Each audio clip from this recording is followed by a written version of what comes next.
Where is it at? Here it is. You have 68 wins. You cannot 69 Mina.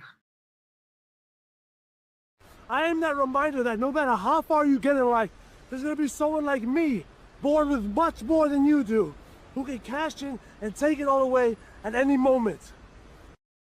Come on over, Zeppelin. I'm being. See, earlier I said something stupid to him, and now this is my receipt. Okay. Sabu's just sabotaging you. Yep. He sure did. Hijacking. Yeah, he's taking over.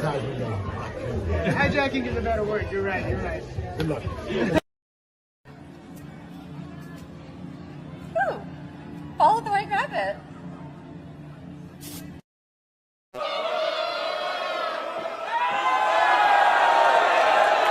The mask has been removed, but I tell you what, he's still the same pro wrestler, whether he's wearing a mask or not.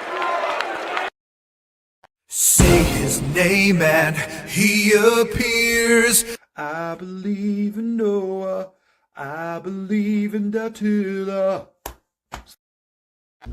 The Meltzer of the multiverse.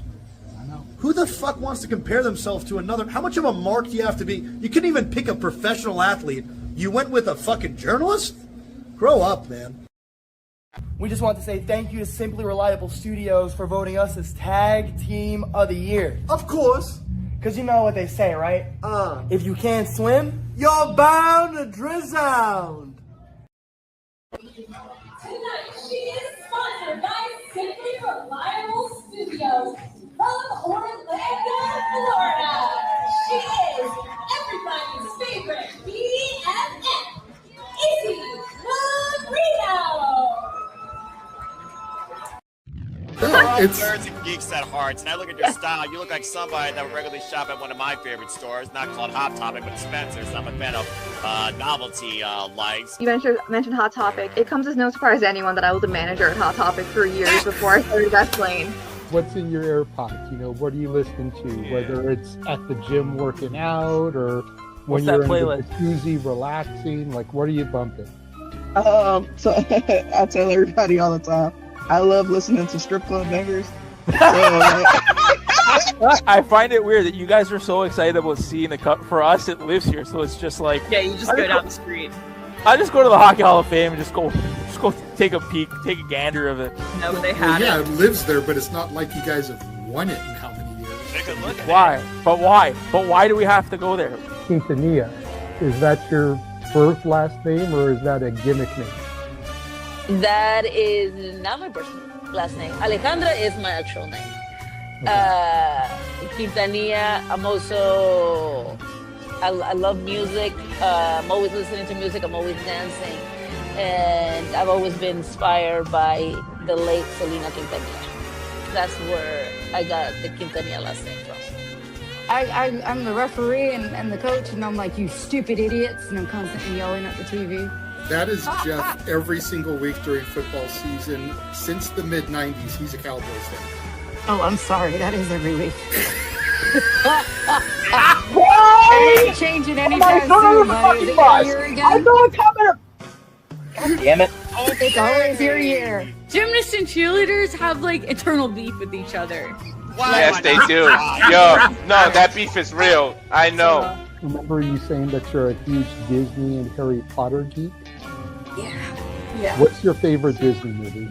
Hercules, hands down. I grew up watching that. Yes. Like, it's the best Disney movie. I will fight anyone who tells me otherwise. So I got into AW, I was less than a year in. Okay. I was maybe like 15 matches in. And so at some point I was wrestling more in AW than I did on the indies. And so I was like, okay, I'm going against these top names and I've proven I can hang with every single one of them, so I am top tier. That's how it all came about.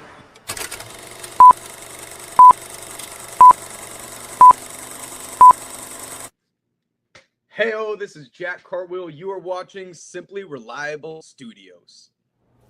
Get it? Got it.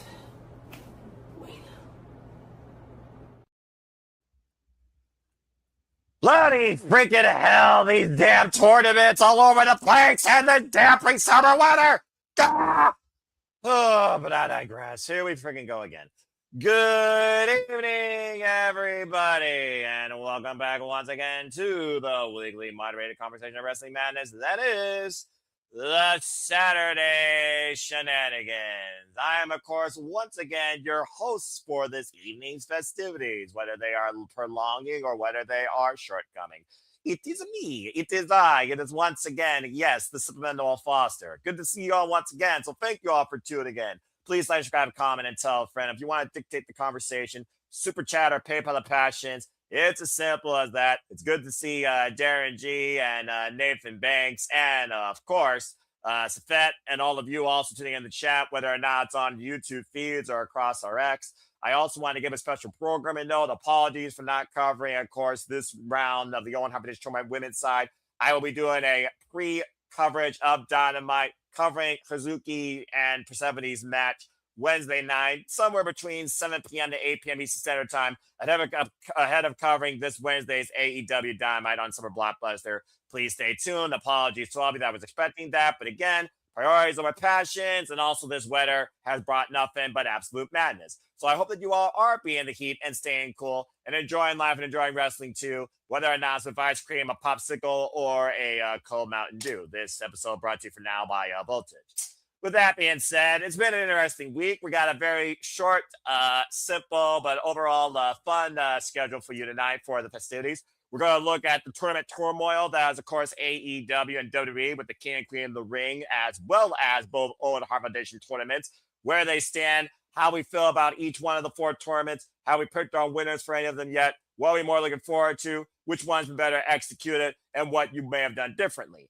Then from there, we're going to look at a clash in Italy that was as cheap as DiGiorno pizza of a freaking oven out of your local home versus a masterpiece in Mexico with the mask versus mask match that might have been the best match that WWE's done in the last decade plus. And that's saying something for the fair where you actually found a diamond in the rough. Ain't that some crazy crap? And all you had to do was find somebody differently to produce it. Ain't that some crazy crap? Then we're going to go from there. We're going to bring the center of attention back to, of course, Brittney Brooks and discuss our outlook with her interview. Thank for those that tuned in, by the way, earlier this week. And then after that, I think we'll just close things out with what I usually like to call Open Mic Night, where we'll look at all things wrestling, get some last wrestling outlooks from everybody on the panel, and see if you all have anything in the chat that you want to try and dictate the conversation with, or want to hear what's on our mind about, whether it's already happened, whether it's for coming, or whether or not you just want to throw spaghetti at the wall and shoot the breeze on something. Now that I give you all of that itinerary, without further ado, as I look to be that reliable outlook on all things professional wrestling for It's Saturday. You know what that means. And I am never alone, as we always have a reliable co-host. ... Speaking of which, reliable, Mr. Reliable Walter Cruz is in the fray. You can tell that he's staying cool because there's a fan in the background that I'm clearly hearing along the way.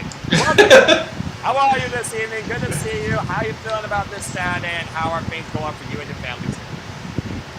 I'm fine. It was a week where I got to watch wrestling to distract me from all the current BS that's going on in personal lives. But, you know, I'm here. No rest for the weary, as they say. So, let's just go. And fair enough. Of course, you've been covering Tournament of Survival. Shout out to GCW, by the way. Today, told you how to ready Game Changer Wrestling and Brett Lauderdale. The incredible work they all do there. And thank you again for all your support, by the way, especially with the time we've been able to engage with in and out of the Celebrity Studios, including during Vegas weekend. But yeah, Walter, it might be a simply reliable Shenanigans tonight. And honestly, I think that'll be all right. So, without further ado, Walter, simply reliable studios community, Saturday Shenanigans spectators and on-goers, professional wrestling fans, enthusiasts, on-goers, and sports entertainment enthusiasts. Let's get right into it. So, Walter, I know that March is about March Madness. Now, I don't give one iota about basketball, football, baseball, hockey, sacra. I don't care who I pissed off. I'm going even further. I don't care about Pokemon, Star Wars, Star Trek, or what you all do the Christian lifestyle. So, again, I don't give a fuck who I pissed off. I'm more controversial, but I'm more straightforward than Howard Stern. How's that for a hot take? Nonetheless, real talk, let's go ahead and talk about what's been called, I like to call, tournament turmoil. So, of course, WWE and AEW, they like to feed us a summer of tournaments ahead of the tournament of the year, in my opinion, G1 Climax, not to mention the Continental Classic that happens in November and December. Of course, we have the King and Queen of the Ring, and we also have the Owen Hart Men's and Women's Foundation Tournament. We've had matches on Monday Night Raw, Dynamite, SmackDown. We also have matches on Collision. Again, we might give you all spoilers, so you have been warned, as there will be spoilers throughout the feed here. If you have not kept up with the wrestling, especially on their national time, considering the Fed has been in Italy. And of course, we've already gone through the week of All Elite Wrestling. So, Walter, simply put, what's your outlook so far on the King and Queen of the Ring tournaments or the men and women's own application tournaments? Have you kept up with any? Has any one of them impressed you to a degree or any match? Have you already put out your winners across all four? And would you do anything differently? Go right down the bull list and just let your mind wander freely. And again, praying for you for whatever you're facing. Again, for the finish mentality. God bless you, Yamano. Go ahead and speak. I haven't picked my winners exactly, except. Alright, my birthday is in June, and WWE always did the King of the Ring as a June pay-per-view, so that was my WrestleMania, you know. Growing up, that was pretty much the only pay-per-view we could afford every now and then, like, aside from WrestleMania, so she would get that. So it really means a lot. I am a little disappointed in the brackets. I think it's a little obvious with the men's what's going to happen, if I'm being honest. So he's like kind of the only one that I picked was, I think Opa's just gonna run rancid through it. Hopefully I'm wrong, and they like do something else. Like maybe he gets to the finals and Brock screws him out of it, and then that's how you get to the third match. I actually hope that's what happens. So I'm hoping that's wrong. Spoiler alert. Alright, fair enough. Hold on, I'm giving time for the spoiler, because him, Obafemi, and Dominic are the only ones so far that have advanced on the med side. How the hell Dominic Mysterio beat Braun Breaker, Chick Williams, and Damian Priest? He probably lied, cheated, and steal it. Yes, I mean, are we really surprised? Hey-oh, continue. Yeah, that was ridiculous. And that, I didn't even actually see SmackDown. I saw Raw. I didn't see SmackDown, but the fact that that's what's going on to happen. The Queen of the Ring, I'm more happy with. My only downfall, my only like kind of gripe with it is why is the women's champion involved in the Queen of the Ring tournament? That don't make sense. If you're gonna pull out Nick Robinson and says it makes sense, you're more foolish than that Canadian not to win it. Continue. I don't get why the whole point of the tournament is the winner gets a title shot. Right. So what are you gonna do if Liv wins? Make her an undisputed champ? You're gonna make her face mommy? Combine the women's championships ever they did with Roman Reigns and look what he had for 1,300 days. I mean, they could try and do something like that. Continue. You barely booked the women's division correctly now. You're gonna fucking make an undisputed title and have even less people to work with. Like, don't shoot yourself in the foot, please, WWE. They haven't done that already. They always do it. I think sort of like how you do with the karaoke's. He always just despite it. Well, look, I don't want to worry about anybody tonight. Freaking bet me $25 that I'm gonna freaking break down the blazer and sing "Swing Caroline." So, yeah. Continue. But the women's is what? It's Liv, Becky, Lexa, Chelsea. Originally, because I don't know the results. Jade, Soul, Lyra, and Charlotte. Right? Did I get everybody? I believe that you did. But as always, I'm happy to provide. Stick back. Okay. All right. I'm hoping that. I know Io's guy advanced, of course. Yeah, I know Io did. Monday Night Raw. All right. And I didn't. As far as the women, did they have another match on SmackDown? Maybe. I didn't catch SmackDown. I forgot what the hell I was watching Saturday. I meant Friday, yesterday. Let's see here. Quarterfinals, King of the Ring, Queen of the Ring, quarterfinal, Io Sky. Oh, Raquel Rodriguez. What? Oh, yeah, Raquel. She has advanced. Yeah, that's right. That's right. I read that. Wait, I didn't even know she was in it. I didn't name her. Hold on. Dude, did she? The bracket for you. I got it for you on my screen, bro. Yeah. Go ahead and talk. Let's talk about it. So. Is she the one that I forgot then? Okay, yeah. All right, I see it. Is that for you? Alright, we're both hot-headed. So continue. I got the bracket date for you. So as far as this goes, the only advance we know is the right-hand side. Io Sky advanced, and so did Raquel Rodriguez. So that semifinals is set. It will be Io Sky versus Raquel Rodriguez on the right side, because for those that can't read it, it's fatal four-way matches for the quarterfinals, one-on-one for the semifinals, and a one-on-one for the finals that will happen at Night of Champions. The other two matches on the left-hand side have not happened yet. If you give me a Green versus Raquel Rodriguez final, I'm be jumping for joy, dude. I would love that final. Yeah, me too. Chelsea Green, but they probably will give it to Raquel so that the final nail in the coffin, the Judgment Day, finally happens. But how long have we been calling for Judgment Day? I mean, you might as well be poking a dead at this. Yeah. Exactly. So as far as the women's side goes, the left-hand side, you just want Chelsea Green, the face of America, our rightful leader, to succeed. You don't get a damn about the other 7. Exactly. Well, I like Sol. I love Sol Ruka, but you just won the Intercontinental Champion. Can we focus on that? I understand the brackets came out before she won the title, but Becky had the title, and she was in this tournament too. This doesn't make sense. The trope of the night. I think the chat actually the same thing as you. If I'm looking at this bracket, I'm going on the. I don't want Liv Morgan to advance, but I feel like they're going to give it to her because again, she's the champion. You gotta protect her. That's Becky Lynch is trying to pin her. Otherwise, you lose that bracket. Becky Lynch is back in the World Championship picture. I can see Roxanne and Liv kind of having a flop with Liv on her way to the final, and that's how Liv loses. As far as the bottom match, I want to see Lyra succeed. The fact they already are teasing Lyra and Sol one-on-one for the Women's Regional Championship, and they already teased Charlotte Flair and Rhea Ripley face-to-face. I'm telling you, dude, that's the biggest 2 women on the entire W roster that you can book for a money-selling match at SummerSlam, knowing that's where this championship match is going to be. I gotta look at this bracket. Going to be, I think, honestly, because I want Chelsea to see, but again, she's already a main event without a championship. We all know she's not going to win this, unfortunately. Let's just call it spades. I see it being, I honestly can see it being Alexa Bliss and Charlotte Flair, the frenemies, and that's how Charlotte Flair ascends once again on the throne.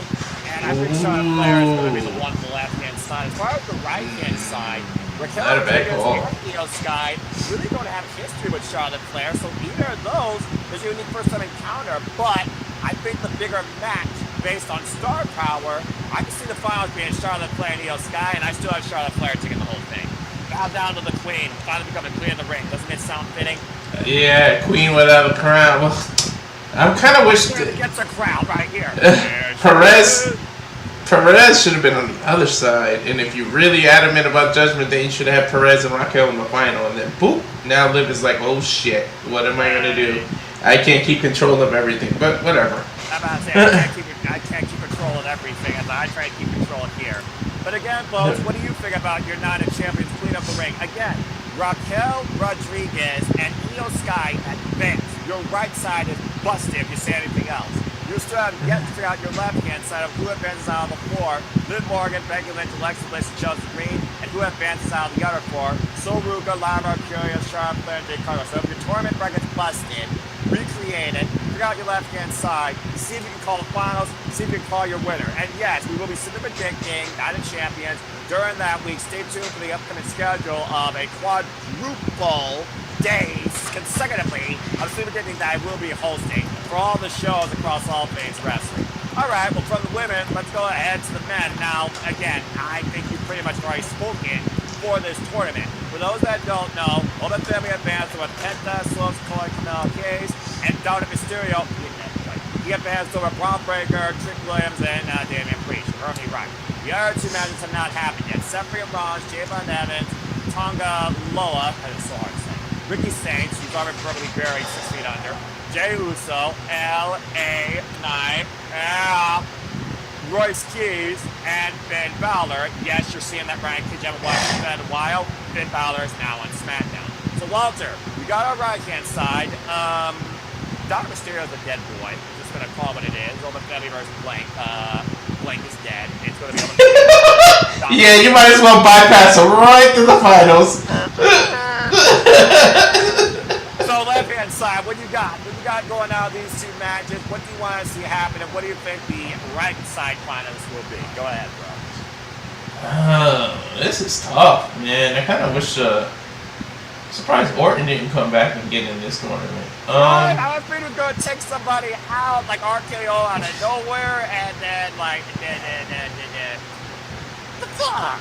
The fact that Evans is in the same match as Rollins kind of hurts because I would love Evans to at least advance one round. But you're reaching the straws here, bro. Yeah, but you're probably gonna do Rollins. You know what? Rollins, Oba in the finals, and I think Brock screws Oba out of it. And then Seth is your king of the ring. So you got Seth freaking Rollins being the king of the ring to possibly challenge Roman Reigns to finally get that one-on-one match that Roman truly never beat Seth yet in. He only beat him in his qualification. Yeah, I wish it was LA Knight. He can't catch a break. They can't give him the Money in the Bank. They can't give him the King of the Ring. Maybe Train hasn't left the station yet, bro. I know, but yeah, I really think Oba. Now that I have put that on, Opa's gonna get screwed out of the final by Brock Lesnar, and that sets up the third match.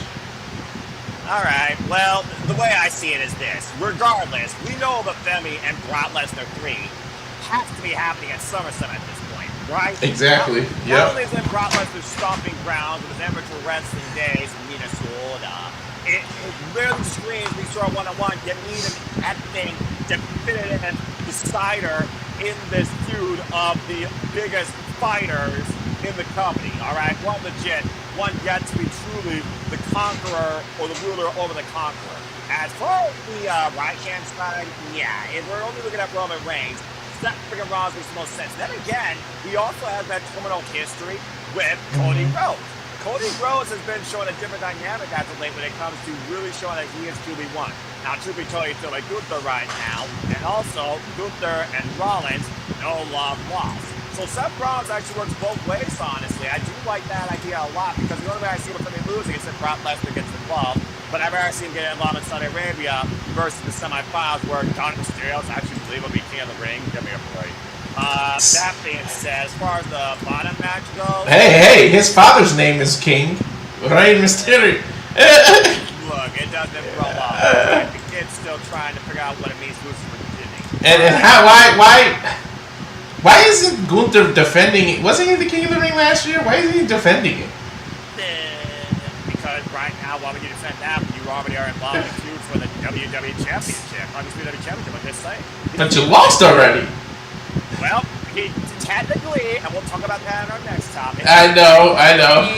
Technically, he did, but he didn't. If you know, folks. We'll talk about that when we get to our second topic. We'll talk more about that in a moment. Let's focus on men here. Jey Uso, Jacob Fatu, I sense fallout in the bloodline sooner rather than later. Royce Keys, such a random element amongst those four men, even, honestly. Finn Balor, just the ride on SmackDown. I just don't see an advancement. I want to see LA Knight succeed, but I think LA Knight, again, he believes the conspiracy theory with him on Raw when it comes to Adam Pearce and bloodline favoritism. He very well might be right. I'm going to see Jey Uso and LA Knight screwing each other. Honestly, I could see Finn Balor and Seth freaking Rollins being revisited out of this tournament. Again, you want book key matches, right? I could see it being Seth and Finn, and to your point, I could see Seth involved in the finals again. It definitely keeps him away from the vapor. So, Seth versus Oba? Be a very interesting dynamic considering Seth declared Braun Breaker in the future. Oba Femi is more so the future, and Oba Femi will be one hell of an anomaly for Seth freaking Rollins to try and figure out how to beat him. Place he's been knowing he's ever faced. So, yeah, I think I'm going with Seth Rollins and Oba Femi here, and I think I have Seth winning Night of Champions to go take on Roman Reigns at SummerSlam. Clay's got an agenda. Roman doesn't. Roman needs an opponent. If it's not going to be Oba, Seth Rollins is the next best thing. The big and Do you have Seth winning clean, or you think that Brock is going to do what I'm saying? I think that Brock has to get involved here to protect Oba Femi in defeat. I can't imagine Seth Rollins being Oba clean. Yeah. Especially remember, Brock is a former King of the Ring winner himself. He's not going to want Oba to have the same accolades he has. Exactly. I'm just saying. And personally, with me, I'd rather have the semifinals and the finals on the same night just to give the tournament a bit more of a workhorse dynamic. But I know that's not going to happen. So, again, it's got to be freaking Steph freaking Rollins for Roman Reigns. Cody's doing Cooper. All the family's got Brock Lesnar. Now Mysterio, that kid don't even deserve anywhere near a world championship. Give me a break. So, although you do have a chance to make crazy history, because if you give it to Evans, he would be the youngest King of the Ring winner in history of WWE. Can you imagine being 21 years old and winning the damn King of the Ring? Of course they're not going to do it. I'm just saying, imagine that history would be crazy. That'd be cool, honestly. I like the idea, but to your point, J-Mon versus Roman, J-Mon versus Cody, really, dude? You never know. The cause and effect of this. The winner of this challenges for the World Championship of their brand, might I add. Not the choice, folks, of their brand. The Undisputed WWE Championship on SmackDown, the World Heavyweight Championships on Raw, and we already talked about the women. Rhea Ripley, I think, has spoken for. Back in the day, Jeff had a fight with Undertaker, right? Nobody thought that he was on his level, right? And what did Undertaker do? Shake his hand like, damn. You could have Evans do a crazy Roman Reigns match where Roman actually acknowledges Evans at the end of it, shakes his hand like, holy shit, you just put me through a crazy match. You know how over Evans would be if you did that? Do you realize how much you're smoking to believe that Roman Reigns? I'm not saying, of course it's not a thing. I'm just saying, that would be nuts. I mean, it would be. It actually would probably make me drink a little Russo again because I want that stuff in my system. But again, trying to stay 99.7%. It's not too far-fetched, but yet it also is very far-fetched. But I do like the way that you're thinking. But sometimes you got to think out of the box and take some chances, especially when you have another company on the other side. I'm just saying, you got another company on the other side that's on fucking fire. Like, you need to do something. Sorry, you were saying that you continue, but anyway. It's okay, I set him up, you knock him down. But seriously, the way AEW's been on fire with pay-per-views, WWE needs to do something. I mean, you know, the W Universe is complacent with contentment as long as they get their 57 advertisements in, I'm just saying. But I do understand what you mean, but at the end of the day, it's like, you know, it's just one of those things where, like, really, you're trying to expect something big here. You're pushing up daisies, you're pulling straws at this point. But either way, I think that the King and Queen are going to be finally my full decision. Seth freaking Rollins, based on bracket outlook.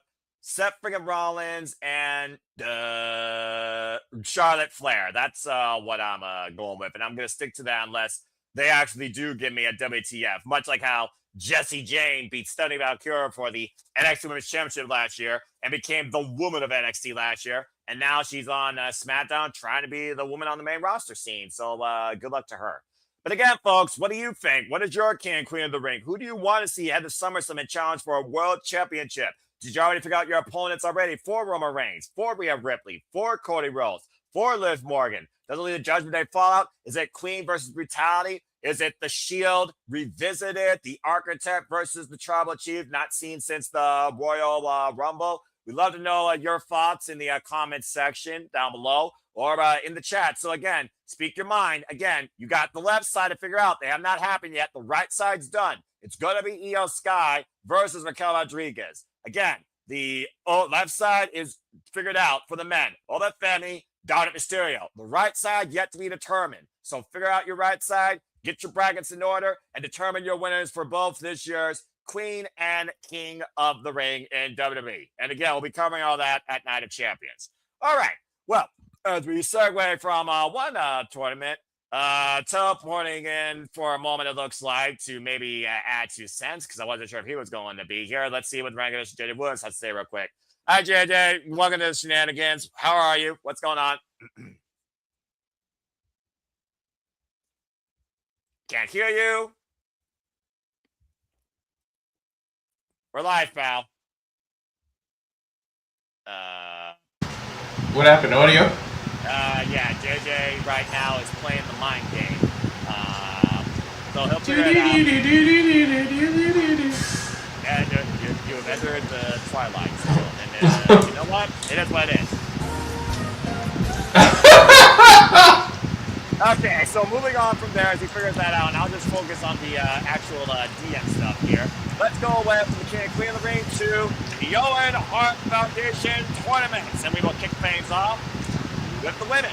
And as you are seeing right now, spoiler alert, is a rematch from the Walter Pyramid. Azuki got the roll up and was able to take down the gods of the underworld with a bad eye, by the way. Persephone, a great match, and yes, folks, I will be covering that prior to the Dynamite Watch on this Wednesday. Stay tuned, I am going to, damn it, give you the full coverage of the Owen Hart Foundation tournament. But as you saw this Wednesday, if you watched Dynamite, thank you for those that did tune into the watch along, by the way. Of course, we saw the wild card was returning CEO. Maybe with a slightly more humble version of her theme, still nowhere near humble. Was able to submit Alice Windsor in getting her win back, and then Alice Windsor beat her for the Brett Pro Undisputed British Women's Heavyweight Championship. So yes, Walter, it's Mercedes Monet. She's back in the game, and she's taking out Hazuki once again. These two have not faced each other since they challenged each other at the end of this Women's Championship back at the Walter Pyramid several years ago, where Hazuki had her first mainstay singles match in the States. And Hazuki had an incredible main event match. I love the women main event, by the way, on Collision. Go watch it, folks. And as you also know, Athena, of course, qualified at double against Hirakawa. And now the Sun God, former Marigold and Ivy Women's champion, Saray, will take on Triangle Madness's Sky Blue this coming Wednesday on Dynamite. Kind of wish I was Cincinnati, but it is what it is for always matches. At Summer Blockbuster. And of course, these matches will culminate in our semifinals. That, of course, will also culminate in the finals at the pay-per-view for AEW to go at this point, Forbidden Door, where the winners of the Owen Hart tournaments will go on to All In to challenge for their respective AEW Men's and Women's World Championship. So, Walter, talk to me about your thoughts of this year's Women's Owen Hart Foundation tournament. What do you think of the bracket shaping out to be? Have you figured out your semifinals? What do you think the finals going to be? Do you got your winner? How do you think they're doing it so far? And overall, have you followed any of it? Go ahead. Yes, I followed it. I do like the what they're doing with the women's. I knew I pegged it. I pegged the wild card to be Mercedes. I'm not the biggest Mercedes fan. I blame you! But it just made sense for her to get the chance to defend it because you couldn't do it with Hangman. Damn it, I know! Besides, it's another version of her, and you had to cleanly give up all the titles you had to try to chase the main title. Fair enough. Well, speaking of another version, let's try version 2.0 trying to get JJ Williams. JJ, engage. Check 1, 2. There we go. Now I can hear you. How are you doing, bro? I can barely hear you guys, though. There's like a loud something in the background. That's Walter's fan because it's hot as bleep, and you know that. So, again, it is what it is with that as he tries to stay alive. So, like the Bee Gees, we'll go to Walter, and then you can mute if you want. That way Walter can speak and also keep his head cool and his thoughts cool. But that being said, JJ, how are you this evening? I'm doing well. All right. Good deal. Well, while we got you here and Walter tries to cool off, maybe go get a Klondike bar, let's go ahead and rewind back to what we were talking about. Me and Walter gave our outlooks towards the Queen and King of the Ring tournaments, our winners, our losers, our outlooks on the results so far. So let's go ahead and pick the Renegades' mind. Not to the predicting, but your outlooks on the tournaments in both kinds. Of course, you probably haven't kept up with all of it because there's bigger priorities versus this mid passion. But let's go ahead and see if you got your winners booked still alive and pinned in for the Queen and King of the Ring tournaments. We'll start with the men, Olba, because I feel like that's the one you're going to say. But go ahead and speak your mind, knowing that right now the right side has yet to be spoken for. The left side has been figured out. It's Oba Femi versus Dominic Mysterio in the semifinals. So go ahead and speak your piece. Yeah, I feel like Seth is taking that fatal four-way. No ifs, ands, or buts. The real question mark is that last match. Because I could realistically see any of those four taking it. Mm-hmm. You know, Jay's already been champion, so I could see him using this as a vehicle to get back to it. Try what she's blessing. LA Knight, yeah, long overdue. Long overdue, long understatement. Royce Keys versus Obafemi, take my money. You know, and then Finn Balor. long Who just overdue. got drafted to SmackDown, by the way. Just want to put that out there. Continue. Drafted or just casually moved? Transfer portal, if we're going to be technical, but both ways, you're not wrong. Continue. But I feel like whoever wins that last match, Seth is going to beat them. So then is it Seth and Oba or Seth and Dom in the finals? That is the question. Let's see, JJ. Had this great minds think alike. You didn't get to hear what I said, so let's see. This is true. I mean, Oba would be the odds-on favorite, but Dom has the Judgment Day. So would Shenanigans be afoot to allow Dominic Mysterio to upset Oba Femi? And you still protect Oba in that loss for him because it would have taken Shenanigans to do it. You know? Well, again, JJ, I just put this out here for you while you and Walter, again, have ESP, even though you're in different countries of California, some would say. I'll say again, we think Oba Femi will be screwed due to Shenanigans some point in this tournament. But continue. I don't know, though. Like, for me, I still think Oba's taking this. I think it's Brock Lesnar 2002 revisit. Okay. I have said it since Oba came up to the main roster.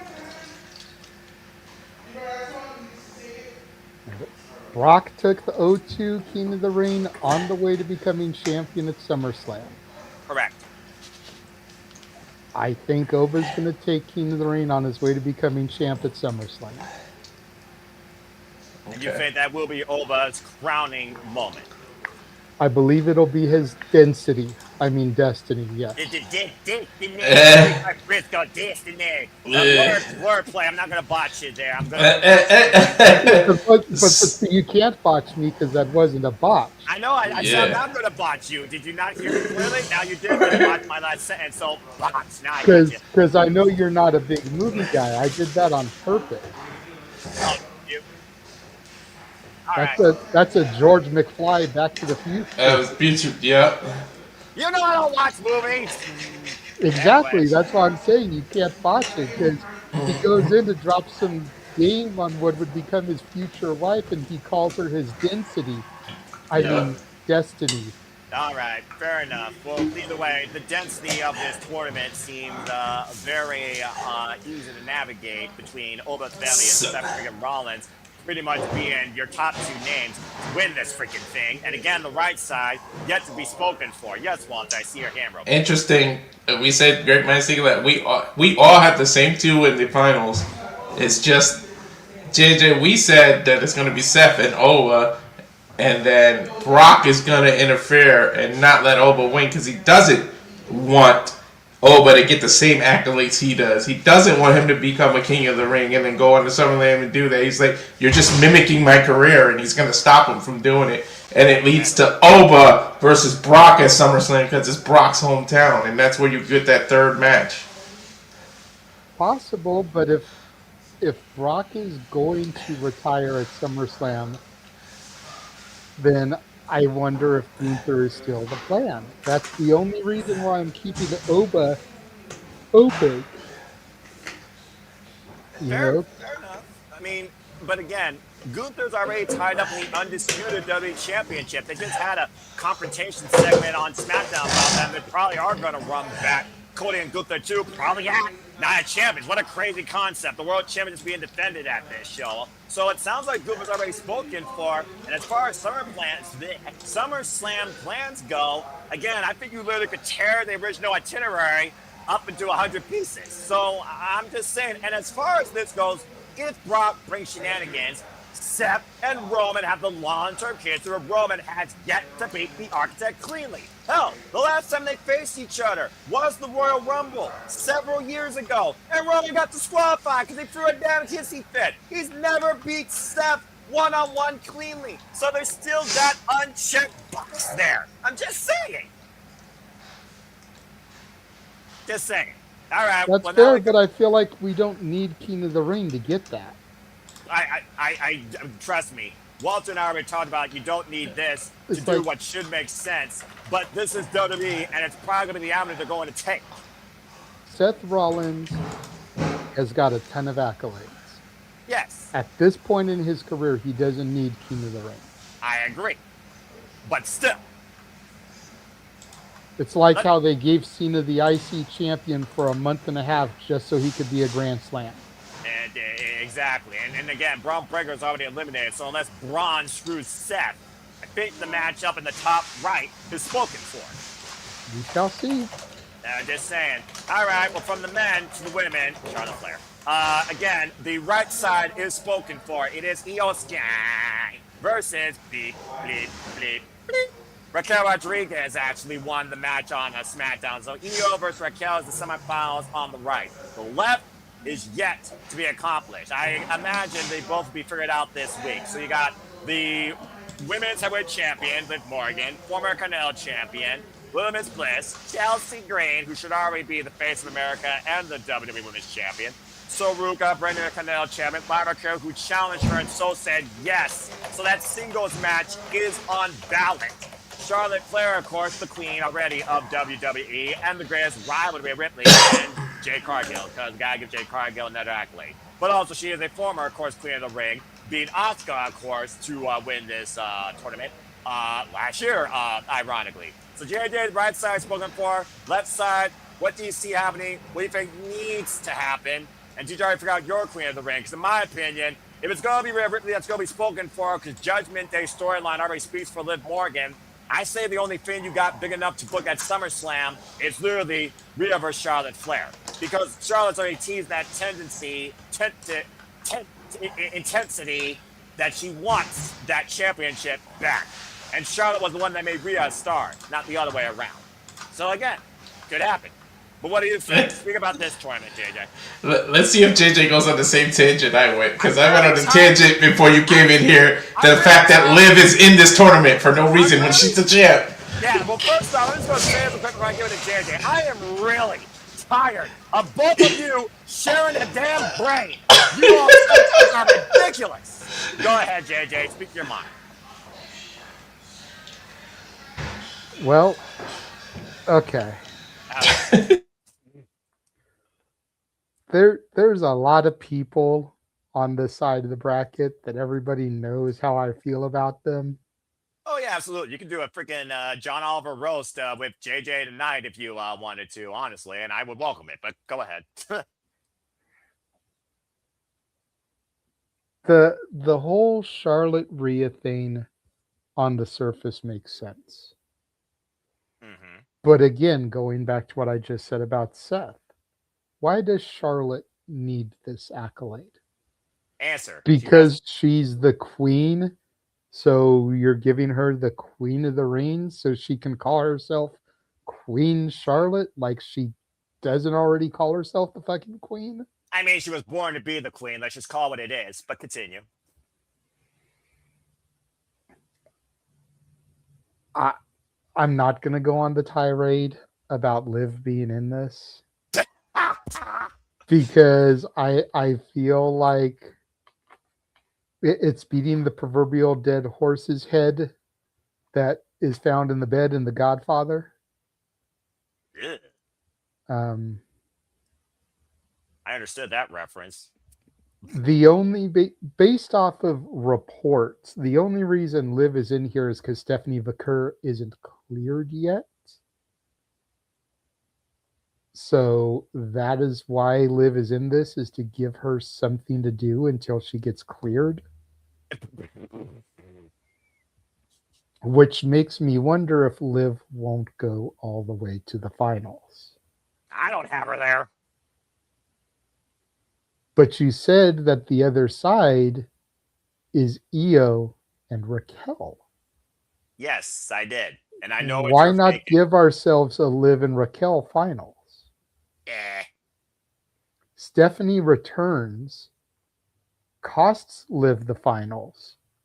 Now Raquel has a dub over the champion, and the winner gets a shot at SummerSlam. So now you've got Raquel already having beat Liv, going to SummerSlam to challenge Liv for the title. And then where does Roxy lie? Does she cost Liv the title? Does she cost Raquel her shot at the title? ... I think that's the more intriguing story. It's the only story out of the damn women in WWE right now. Well, but you're talking about Flair and Rhea, and I'm sorry, I don't want to see that again.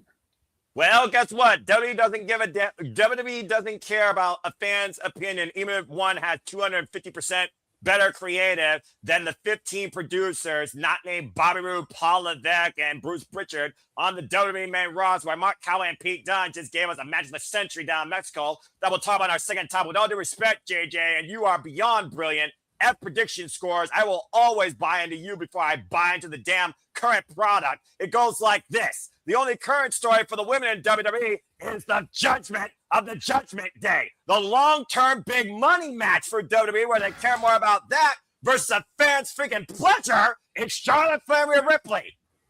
Well, and then you want to get the long-term big money match on the biggest stage that you can, which isn't SummerSlam.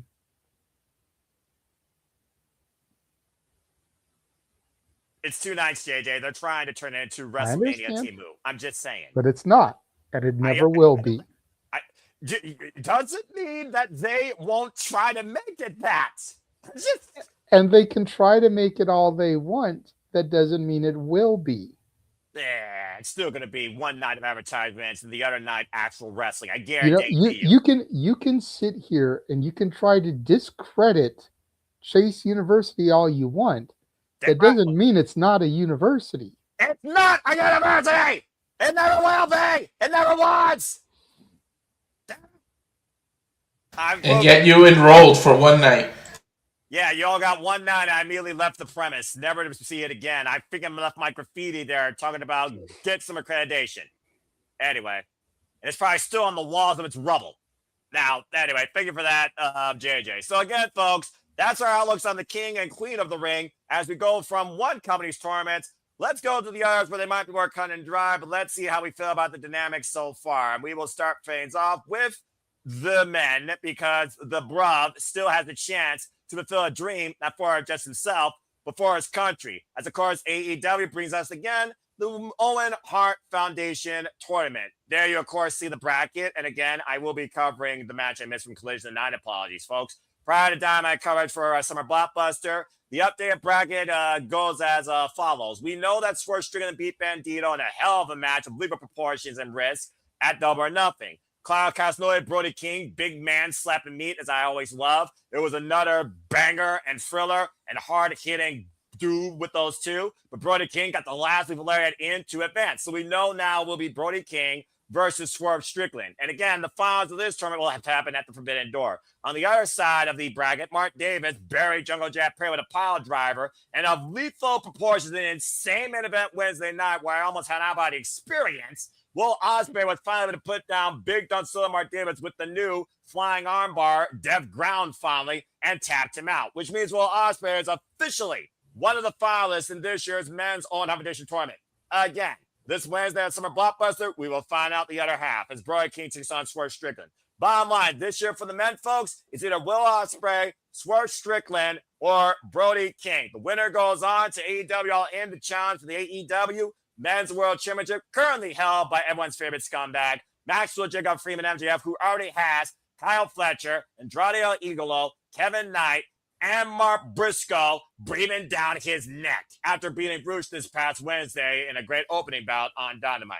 And again, folks, we'll be covering Summer Blockbuster this Wednesday, so you will see us covering Swerve Strickland and Brody King, and also the women, which we'll talk about here shortly. So that being said, JJ, again, if it's not Will Ospreay, what are we doing here? What are we doing? I mean, is it really that obvious? With this whole idea of the Death Rider seeing this thing through to the end, when is the end? It came to a bittersweet end last year at Double or Nothing for the bruv. And the Death Riders gave him the second chance to once again become the ace of AEW in his own mind. Ace, a poetic word. But for all we know, this could be Will Ospreay's last chance. Because how long do you hold out for the moment, knowing that the moment could happen in the Bronx country, literally in a building that is around the corner, preferably, from his house and family, Wembley effing Stadium? So, JJ, your thoughts on this tournament. Go ahead and speak. Again, it's Will Ospreay, Swerve Strickland, and Brody King. Talk about what you think is going to happen this Wednesday. Swerve and Brody King. What you got for the finals? Who you got as your winner? And give your outlook towards this. Go ahead, bro. I know you haven't watched it, but I know you can give a very creative outlook, simply put, for it. And that's why I always love and respect about you. The floor is yours.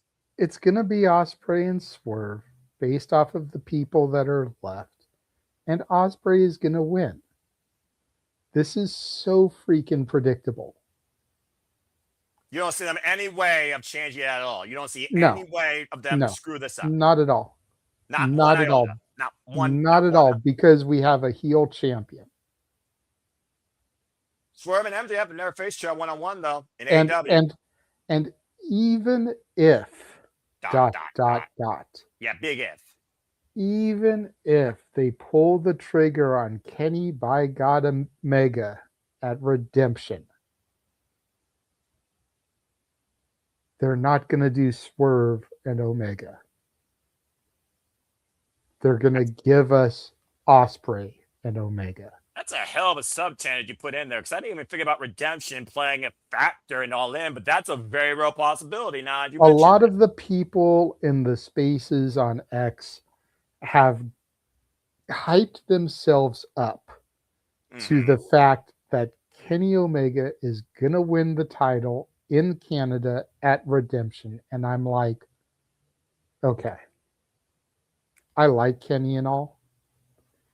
And Redemption, the title of it, considering the diverticulitis, Canada, him getting that second shot, the story there makes sense. But do we really take the title off of MJF again earlier this year for Darby to have it for a cup of coffee, to put it back on MJF, just to take it back off of him after a month and a half, to give it to Kenny to hold for a month so he can hand it over to Ospreay? I don't think they would ever do that. That with the makes no sense. Yeah, I don't see that happening with this title. Now, I've said a number of times, and this goes for all companies, but AEW, since its inception, seems to be the guiltiest party here. We don't need freaking long-ass title reigns with our world title for every freaking reign. Doesn't need to happen. So this would be going against that. But then you bitch about it being hot potato. Yeah, well, regardless, you're going to have fickle fans on either side, JJ. You damn have to please the other. I feel like I'm already being one of those fickle fans, because what have I said on Simply Predicting, like the last couple of streams we've done? When was the last time we had a championship bounce back and forth during a feud? So it's like,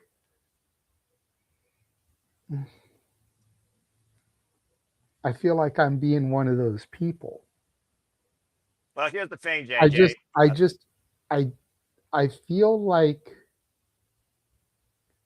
feel like it's one thing when it's a mid-card title. I feel like it's a different thing when it's a world title.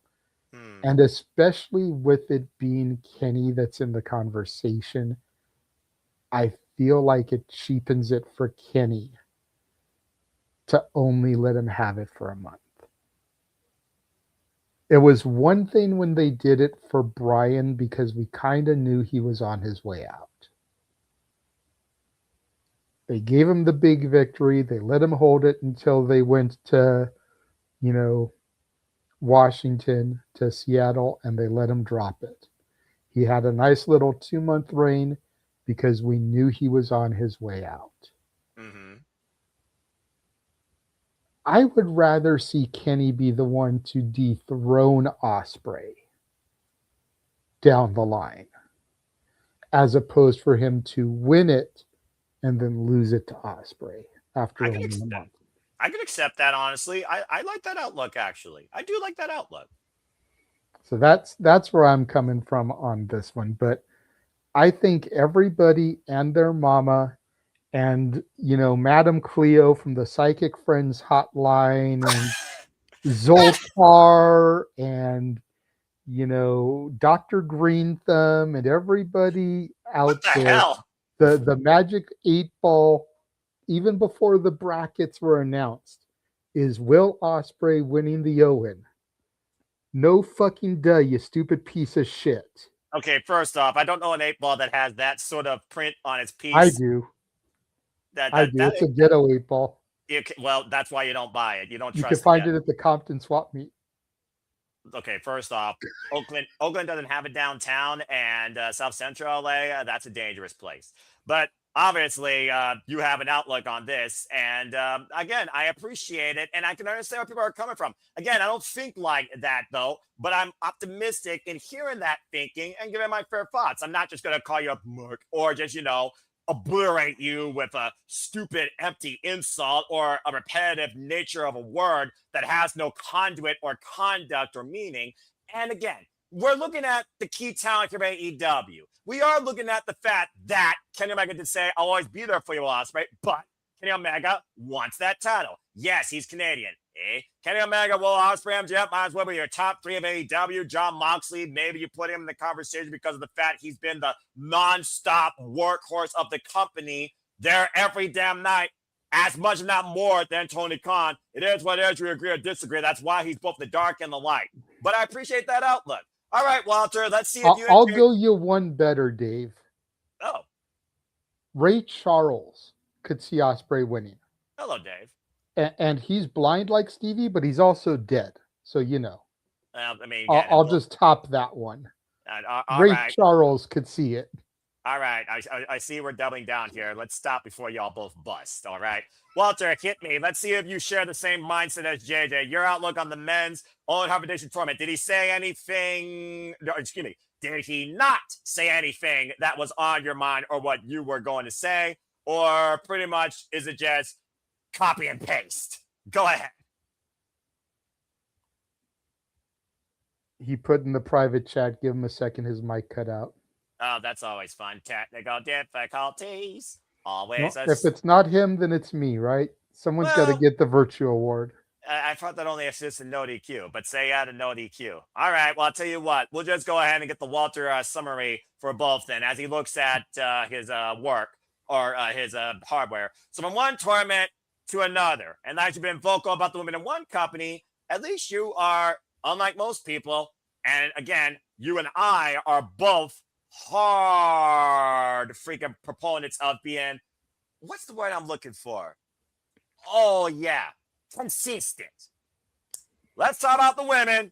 Your worst nightmare's back, but there's the obvious. And yes, tonight, and again, I'll cover that match, spoiler alert, Hazuki beat Stephanie. Stardom is still in this thing. Athena, of course, beat Manchester Card, double or nothing. And yes, JJ, the wild card was Mercedes when she beat Alex Windsor on Wednesday. Game bout via submission. Sky Blue is going to take on the Sun God Saray from Stardom this coming Wednesday on Dynamite. Again, prayers are passions. That's why I'll be covering it, but it's okay. So, bottom line, 2 Stardom people potentially. 2 or 3 AEW people potentially. Last year's Women's Owen Hart Foundation Tournament winner, possibly consecutively.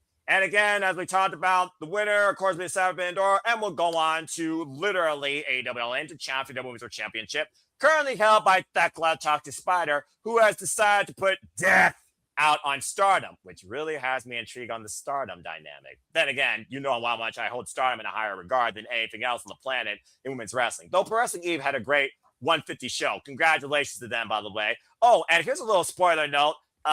If you haven't already, go subscribe to the Pro Wrestling Eve's YouTube channel. Support that inclusive all-women's wrestling promotion. And congratulations to Miya Yamashita, once again, the brand new Pro Wrestling Eve international champion, overcoming Chris Statlander. Congratulations to Mia Yamashita, once again winning an accolade, a promotion that was heavily a strong part of her career, Pro Wrestling Eve. Now that title will have a Japanese flag instead of America on it. Congratulations to Miyu and a great run by Statlander. And now back to Reggie's scheduled programming. Hi, JJ. So let's go ahead and talk about the women in this year's Owen Hart Foundation tournament.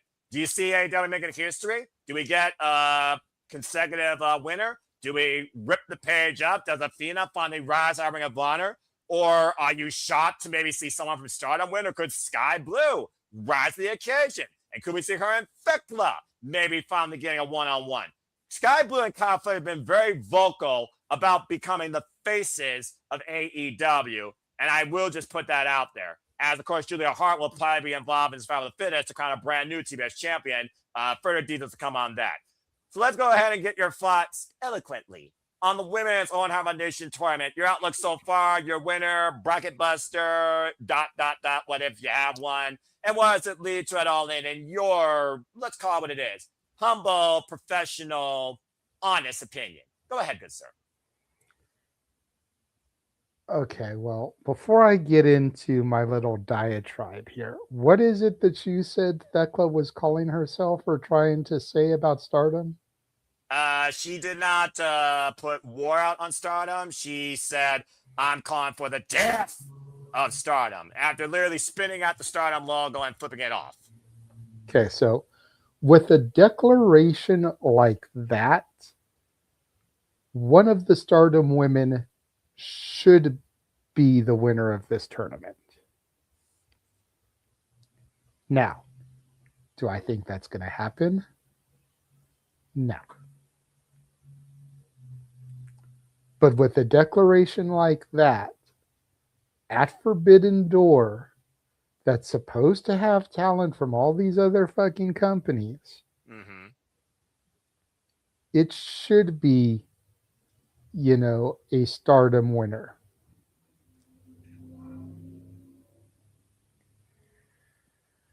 However, the finals is going to be Athena and Mercedes. You don't see it going any other way? Nope. Would you be surprised to see it go any other way on either side? If it went any other way, I would probably shit myself. Now I want to see that happen, with all due respect. I want to see, sometimes I got nothing but love for JJ. I always will. He's a brother in wrestling for life. But I love it when I can make JJ eat crow in predictions or storytelling when he is surprised by his outlook not following through. With all due respect to you, good sir. Just like how much I love when you put your foot in your mouth. Traditionally on karaoke nights, and you say people don't have money, gotta pay bills, blah blah blah, and then the next thing you know, kaping, there's that super chat. Walter mentioned gotta it earlier. Put your foot in your mouth. Yeah, Walter mentioned it earlier. Or how you had to join Chase University. You know, or the bets that I made with Datilla that made her have to watch my NXT. You know, I relish in those just like you do. Well, I know you relish in those reliable outlooks like we relish in Walter Cruz. So pause real quick. Walter, engage, speak. Well, the first thing they did was fuck up in the men's tournament because you had this. Walter, time out. Pause. I just want to make sure your stuff worked. Jada is going to finish his diatribe, and then we're. He's talking about the women's. Okay, yeah, I see what brackets up. But he also talked about chase reliability, me putting my foot in my mouth, like saying no one's going to pay $25 now for me to take off the blazer and see Sweet Caroline. Yada yada yada yada yada. Did I just tell you not to put your foot in your mouth a little while ago? Before JJ came in? Everybody in the chat. No one's got money. Everyone's buying their conditioner every damn Sunday. Emmanuel ain't gonna do jack shit. He's got a real job, and he's got to worry about actually making $1 versus YouTube channel that doesn't have a damn penny, because pennies are more expensive to make because the damn zinc that goes into them is more valuable than their damn worth. Now, both you shut when the shoot's speaking. JJ, continue to speak on the Women's Owen Hart Foundation tournament. But like I said, you know, it's like if you really want to do this right and give it the flair that Forbidden Door deserves, a Stardom person makes it to the final. Hell, you have Hazuki and Saray in the finals. I want that. I want that. I want that. Then both of them are battling out to see who fights Thekla for the title at All In with her declaration. Mercedes, because she doesn't win, loses her final belt. The one belt she still has. And then she can go down to ground zero and begin the rebuilding process. But that's not going to happen. It's going to be Mercedes and Athena. And the question becomes, does Mercedes become the first ever two-time Owen winner, and not just the first ever two-time Owen winner, but do it back to back? Consecutively. Or does Athena avenge her first round elimination from last year? At Spring Breakthrough. Ironically enough, in Cincinnati. So Actually, no, it wasn't. It was in her town. Monet's old town. Of course it was. That's the bigger question here, but it's going to be Athena and Mercedes, and I hate it that I've got Mercedes doing it. Okay. Well, I think Mercedes winning the women's Owen is about as predictable as Will winning the men's. Well, I hope that AEW plans to surprise you one of them. I also want to add this because as you put in our watch-along schedule, we'll do once we're done with this topic conversation. Athena is defending her Ring of Honor Women's World Championship at Global Wars, which is prior to the Forbidden Door, not necessarily prior or after to our semifinals match, but of course, that is prior to Forbidden Door where you think she's going to be in the finals. She was defending her Ring of Honor Women's World Championship versus the one person this year to beat her in singles action, looking for a whole different form of redemption against the current IWGP Women's Champion, Shuri of Stardom. Just saying. So, I'm just saying. And we all know her track record outside Ring of Honor. Just saying. And really quickly before Walter gives his takes here, when you brought up Pro Wrestling Eve and Miyu Yamashita, I thought you were going to bring up the woman who returned to Pro Wrestling Eve at this show. All right. The one, the only, the artist formerly known as Alba Fire, Kaylee fucking Ray. Damn fucking right! Former Eve champion, and now she's going to take on Riho to become number one contender for Miyu Yamashita's Pro Wrestling Eve International Championship. Fuck yeah, I'm glad to see that crazy damn Scott's back. Thank you for that.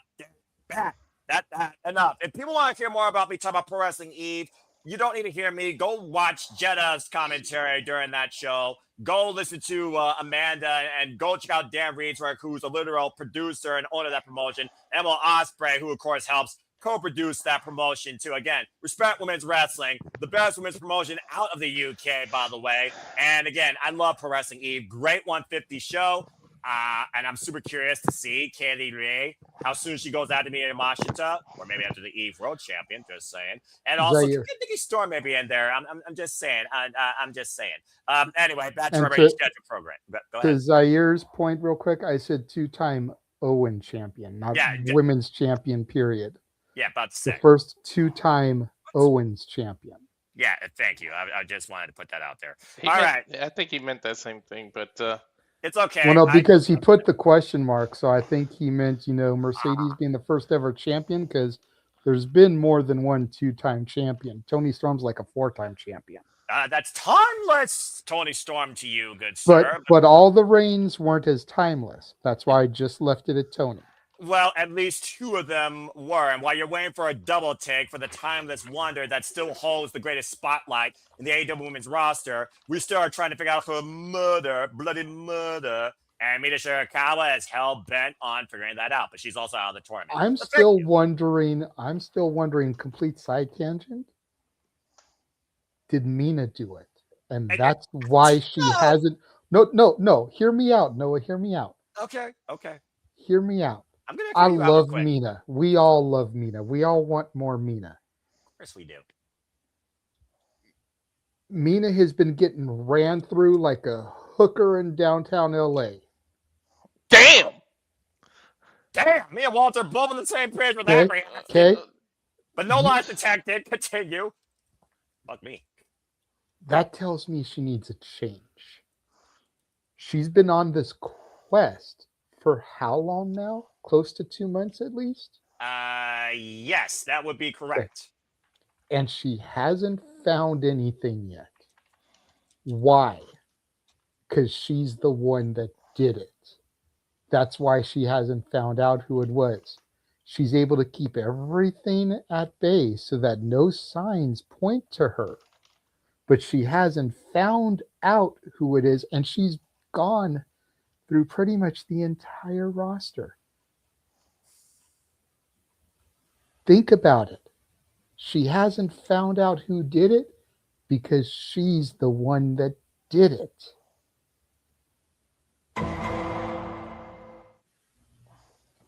Now let's cut to Rockapella for Where in the World is Carmen Sandiego?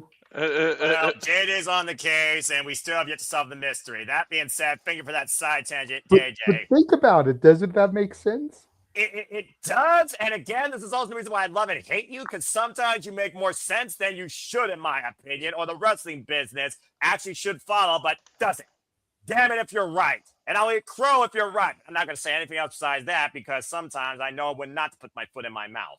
That being said, we'll see soon enough when that mystery is revealed and whether or not it turns into a Basic Instinct clip where she becomes Sharon Stone.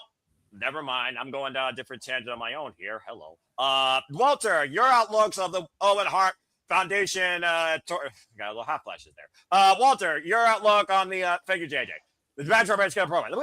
Walter, your outlook on the men's and women's Owen Hart Foundation tournaments. Let's go ahead and start with the women. Do you share the same outlook and possible conclusion, despite Stardom maybe being the interception for the women's Owen Hart Foundation tournament? Go ahead. Yeah, I see Mercedes winning. I think that the whole reason she had all these titles to get her name out there, to be big. She had AEW in her back. Now, individually, she's losing all the titles, and eventually she's going to become and go after the upper echelons of the women's division and have to go after that, which, believe it or not, that'll be a banger between those two. Regardless, they never faced each other. To be fair, the only one that faced Thekla out of the people involved here, non-Stardom, was Athena. Athena beat Thekla in Corrigan Hall when she defended her Ring of Honor Women's World Championship, and that's probably the only reason why she won. If I'm being perfectly honest, and that was back last year in freaking January after Wrestle Dynasty. They haven't met each other since. But I am in 2026, man. It's so hard to do something that's never been done before in the wrestling business.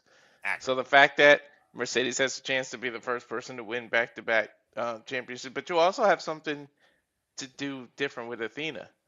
Imagine you give Athena the tournament. She wins. Tony says, if you really want this title shot, you're going to have to give up the ROH title because no one seems to be able to beat you. And for the first time, she's going to give up her title, which vacates the ROH champion because literally no one has been able to beat Athena. And it's like that. If Sarah beats her June 18th, she no longer will be champion. She's already beaten her once. I'm just saying. You could do the opposite, and now you did something. Think about how important you made Athena now. The fact that no one can beat her, and she had to vacate the title. And you see these tournaments, right? You know Tony loves freaking either tournaments or battle royals. You vacate the ROH title, then all of a sudden there's another tournament at ROH for the women's ROH title, or some kind of battle royal, or some shit happens where multiple women have to fight over the ROH because Tony loves his goddamn tournament. We've already got 3 motherfucking things going on right now in AEW, and then the king. No, don't you put that into the ether, Walter. I will nightcrawler my ass, teleport to Grass Valley, and beat the shit out of you, bro. Tony loves smoke some of your weed, and I don't even smoke. Whoa, let's calm down. down. Let's calm down. He loves his tournament the way a fat kid loves cake. I'm telling you, man. That and multi-person matches, so you got a chance to do something before, but that's never been done either way. So that would be a hell of a finals. But yeah, I'm actually looking more forward to the semifinal of Hazuki versus Mercedes, to be honest.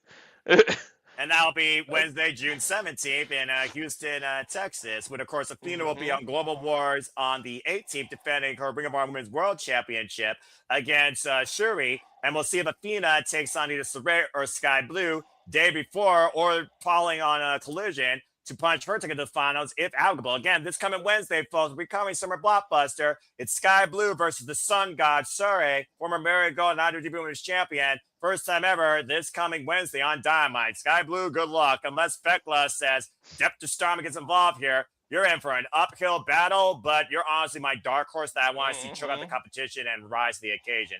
But right now, I'm going to be honest here. I don't give a fuck about Athena or Monet winning this thing. I want Storm to surprise the shit out of everybody, and I'm going with my wild heart Hazuki to pound Mercedes Monet into the mat harder than anybody on the Boston Celtics, despite the fact they won a damn playoff, and book her ass out of this thing and freaking win when she should have won the Walter Pyramid when it was for the Indoor Women's Championship. I want Hazuki to win this fucking thing, so I'm going with Hazuki, hopefully. Hazuki and Sky Blue will be my dream final for Forbidden Door on so many levels, despite the fact Hazuki and Zare might be Women's Match of the Year. But I'm holding out for Hazuki. And by the way, Persephone, that damn black miss in the eye, interesting way to play it to effect for a vision, quote unquote, during her match. Again, folks, I will cover that prior to Dynamite, I promise you. And Persephone now might have Thekla on her crosshairs in the Triangle of Madness, who misted her, and that might have cost her her match on Collision. Spoiler in case y'all don't know. Again, I'll cover that. So I love the fact Persephone is still also involved in the conversation, considering she pinned Thekla at the end of the CMLL Grand Prix last year to win that match, and that match went for an hour that included women from all over the planet. Again, whole different sub-tangent, but just tying all stuff together when it comes to Thekla, title, history, competitors, etc. And it was a hell of a damn good main event match, by the way, between Hazuki and Persephone, because I secretly... You guys heard it here first. Noah wants to watch Mercedes get pounded. Just saying. Damn it, Walter! You fucking idiot! Anyway, before we go on our commercial break, Walter, your outlook on the men's tournament so far, as everyone's giving their thoughts. Again, everyone pretty much is saying Ospreay, unless you're blind and drunk on Guinness. Otherwise, do you see this any other way it could go with the fact that we still have Ben Schwartz Strickland and Brody King involvement as well, or is it cut and dry? I think you already fucked up. Not you. The AEW fucked up because there's this chance. Will had to find himself, go to the Death Riders. On the other side, you had Claudio. Why the fuck wouldn't you do a Will Ospreay versus Claudio's final so that they can be like, holy shit, who's John Moxley going to back up, or who's the Death Riders going to back up? And now Will gets to test himself against people who have been in a dungeon with him training. Like, you really fucked that up, like, in my opinion. But it's a fair comment, but also Ospreay did beat Kyle previously in a Continental Classic, and right now it doesn't feel like, Death Rider versus Death Rider matters at this point in this tournament. But I do see what you're saying. Continue. Yeah, but it's as simple as this with the championship, with the tournament. What is Will Ospreay's home country? England. Where is All In this year? England. Enough said. The fucking Will Ospreay's winning this shit. Walter's gonna die on that mountain without kissing the Blarney Stone unless he is otherwise fooled. All right, so folks, there you go again. Do you see any other people besides Ospreay when they win these tournaments? Do you see someone crazy like Hazuki, also crazy as me sometimes, winning this thing? Do you want Stardom to try and take down Thekla, who's sentenced death to that promotion? Freaking Turo Okada making Thekla eat humble pie would be absolutely hilarious. Again, though, between Forbidden Door, Redemption, All In, we got a hell of a summer ahead for us, though, when it comes to the cause and effect of the winners and some of the losers of the Men and Women Owen Hart Foundation tournaments. It's tournament season. It's tournament turmoil. It's crazier than March Madness. And somehow it might even be more or less even more clearly predictable. Damn it. Good luck to every man and woman involved in both companies, still involved in each tournament. And again, folks, We are covering, of course, the remainder of the Owen Prediction Tournament, and of course, we're covering the King and Queen of the Ring finals. We cover Night of Champions as well. Well, with that being said, speaking of coverage, speaking of tournaments, speaking of outlooks in wrestling, we are now going to take a short intermission and show you what's ahead in our upcoming watch-along schedule. But when we return, the conversation will focus on the center of attention, Brittney Brooks, where we look back on the interview with the former women's champion of FSW. That and so much more Shenanigans continue, but JJ has an intermission. I just wanted to point out before you hit the trailer, it's going to be out of date, y'all. I figured it that. hasn't been updated before the watch-alongs for the week. Yeah, it's all right. Just let it go. Continue. Yeah, and either way, you got 90 seconds to let yourself go, get a drink, or take a teriyaki. When we come back here, we're going to be speaking about Brittney Brooks and why she is the future of this business, and of course, appreciating the time she gave us on our interview and giving our outlooks too. So stay tuned. We'll see you shortly after this. And now for a taste of things to come.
God, double. Damn it. I hate when that happens.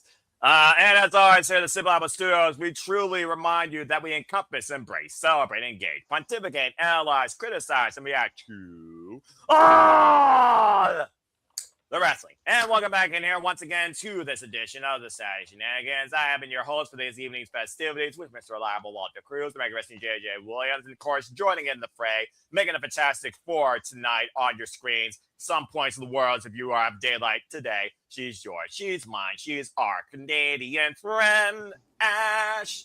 Hello, Ash. How are you? I'm good. I just got back from a family get-together. Yeah, priorities are our passions. There's no bigger priority than family, for family is forever. Treasure them and support and respect one another. So I'm glad you did that, and I hope everyone is all right. Anyway, welcome back into the Saturday Shenanigans. Good to have you here as always. Appreciate your outlook. And of course, I'm not going to interview you because I'm not Craig Ferguson, but I do know this week we have another interview. So this segment will be now transition to bring you an outlook on the future of wrestling. In one, Brittney Brooks, who's been involved in TNA, former FSW multiple-time women's champion, who gave us her time. Thank you so much, by the way. And again, you can follow her on the social medias. Of course, you can go check out the interview in the archives and also on Spotify today. But let's go ahead now and shed the spotlight on Brittney Brooks. What do you say? So, Walter, JJ, and crew, let's go ahead and talk about Brittney Brooks for a little bit. JJ, how was the interview with Brittney Brooks? Your biggest takeaways and anything else that you want to share regarding what you all had in your engagement? The floor is yours.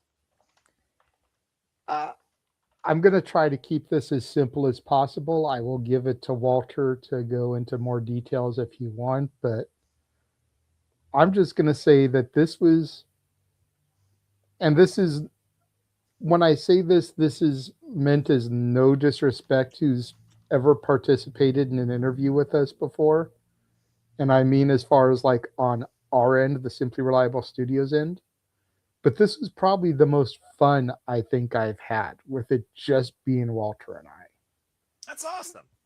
You know, we had a nice little flow, good conversation, almost 90 minutes with the center of attention.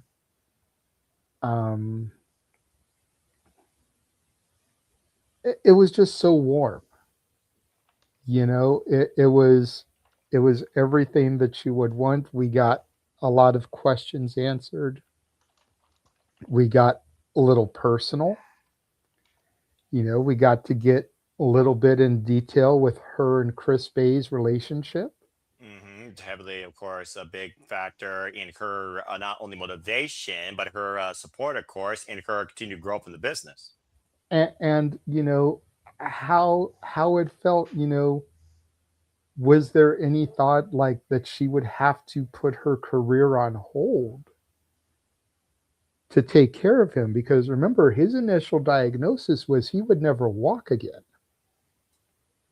You know, so was there ever any like, I may never be able to do my passion again because I've now got to take care of my love, my significant other. And of course, she's also had her own knee injury as well during her career, so she can relate definitely to a leg injury. So again, But there's a big difference between having a knee injury and breaking your neck and being told you'll never walk again. And true that. Huge difference there. I'll give you that. You know, some people, like, they become, for lack of a better term, vegetables and can never even wash themselves. They need people to wash them, to feed them. You know, this very easily could have been her future and her fate, but Chris, being who Chris is, being the fighter that Chris is, was never going to let Dr. Diagnosis keep him down. So, but we got to get like real in depth and personal and talk about that stuff. And just, if you missed the interview, I highly recommend checking it out, and I'll let Walter take it from there. All right, Walter, go ahead and speak. I would love to know what sort of motivations did you feel Brittney Brooks shared with you and JJ? And what are some of your big takeaways from your time you had to engage with Brittney as she told her story? She shared how passionate she is, and to get back to the Chris thing, she got real emotional. Like, she got the three of us like emotional, and you know, she detailed how rehab went. She was there to move the walker a little in front of him to make him move forward, and then move it again. Like, she got really in depth. People need to seriously check this out. And then I agree, it's one of the most fun. Well, it is the most fun I've had interviewing someone, and I think she gave us over an hour of her time. For her to take time to do that, like, it's ridiculous. Other people gave us time, but it's like the in-depth she gave us, and she answered anything. She could have avoided those kind of questions, like, I'd rather not talk about that, but she really just went for it. And I just feel like she'd allow us to get to know the real her. And I said it, and I told it to her, how her ring psychology is. For her to be 21 years old, you know, JJ mentioned to her, I thought we both thought you were like 25, 26, just based on the way you behave, the way you wrestle, and how much you know in the wrestling ring. And then she talked about her psychology, where she got the center of attention from. Is literally a song. That's why she's sitting in the car. She's like, you never know what the hell motivates you. She just heard that in the middle of driving to an arena. I think she was, or to school or to training or something, and she heard that and it clicked with her. Yeah, it's exactly what I thought, but it comes from her entrance theme. Britney Spears' Give Me More. Britney literally says in it, the center of attention, and she was like, I like that. Yeah. Well, it's better than using a burn book as a mean girl, I suppose. Hey, there is nothing wrong with Mean Girls as long as you don't end up like Regina George and get hit by a bus at the end. Fair point. Yes, folks, I have seen that movie. That's why I was able to make that reference. When I was once a wee lad, there was a point that I did watch movies, so I know some stuff. I just don't watch movies anymore. Continue. But yeah, the light bulb went off in her head. But yeah, she just really let us in, and the fact that she even did something that not all the interview, well, basically we didn't ask people, but I mean, she did something for us that we didn't have to do, and you saw it as part of the intro. Like she gave us a little outro thing, like how Jack did. She gave us one of those, so you guys will see that soon. So like, she's just awesome. Like, and she's supposed to be this mean, conceited, pretty much bitch on TV, and it's like we both told her, yo, we know you, we cannot fucking boo you, like we can't do it. She was like, I get it. Like, yeah, they have connection. yeah, we were like, dude, you're so good that it's like hard to root against you. It's hard to boo you, and it made her laugh. But yeah, man, literally tears, laughing, happy, and like we went through some crazy ass emotions during that interview. So please check it out in the archive. I absolutely love anytime I can hear the vulnerabilities people might think that a human being refuses to showcase and let out can have such an impactful feeling onto others, but also brings clarity to oneself as well, because to hold those emotions in and be afraid to tell them, I think adds a deeper pressure on you because you don't know how to carry them. The fact she was that comfortable to do that with us shows how strong she is as a human being, as much as Chris Bay was in his recovery. She was probably stronger in that than Chris Bay probably was in his own high side, or vice versa. So Brittney Brooks is definitely one of those that followed for quite a period of time. Again, FSW, like I said, she literally, in my opinion, is one of the hardest workers from the Vegas area, period. Center of attention, she's the center of the strip. So again, her getting these opportunities in AEW, TNA, I definitely imagine she's going to get a tryout soon in the WWE. She is the center of this business. The fact that she has such strong psychology at 21, the fact that the youth of this business has such a hunger, a drive, a potential, an intelligence at such a young age before most veterans reach wrestling puberty in their 20s. It's absolutely amazing, but also even ridiculous. So to her, to Izzy, to everybody we've engaged with, to anybody with one iota of what it means to actually proceed in the wrestling business, nothing but love and support. So again, thank you, Brittney. Ash, did you go back at all and follow any of the interview, or are there any thoughts that you take away regarding, what you've seen from Brittney Brooks? Now, again, you're still a Canadian where your girl hasn't watched a Bret the Hitman Hart match yet, but you're very familiar with Brittney Brooks to a degree because we've covered her on multiple facets here at CW Studios commentary. Anything you want to add regarding Brittney? I haven't seen the interview, but from what I did see of her, she's really good. Like I can't wait to see more of her matches wherever she ends up at. Oh, there you go. I still have to go watch the interview, which I haven't been able to. So, about to say, and of course, you can also see Brittney Brooks lately on Explosions in TNA. Maybe a sign of things to come. Wouldn't mind seeing her show up at Slammiversary and challenge for the TNA Knockouts World Championship. And since they just released another talent, tag teams. What's women's tag team wrestling? Magic 8 Ball. You got an answer for me? What does it say right now? Oh, yeah. Ask again later. Fuck the Elegance brand. Oh, I'm glad that one actually said that in there. Anyway. All right. Well, thank you for that, Ash. And that being said, again, thank you, Brittney Brooks, so much for giving us your time, telling us your story. We hope nothing but continued success and growth for you and opportunities in and out of wrestling and ever what you love to pursue and to do outside your biggest passion. That's what is inside that squared circle. I imagine based on the font, you're a bit of a Disney buff as well. So I'm sure whatever's in store for you is going to be magical. And may it be that and more. JJ, I do see you thinking. Do you have something to add real quick? I do, because Walter brought up the little video that she recorded for us. So I loaded that real quick, and I'm going to run that. Okay. Hey, everyone. It is the center of attention, Brittney Brooks, and you are watching Simply Reliable Studios.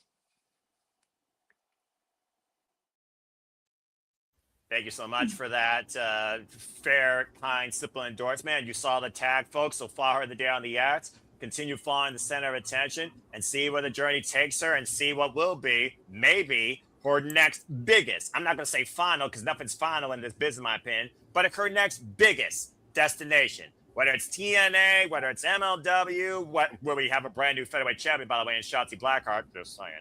Spoiler alert for those that didn't watch. Whether it's the Fed or whether it's AEW, Ring of Honor, Maple Leaf Pro, maybe she goes overseas and you see her coast to coast, Australia, England, Japan. Who knows? The center of attention will always find a way to engage with you inside the squared circle if you choose to.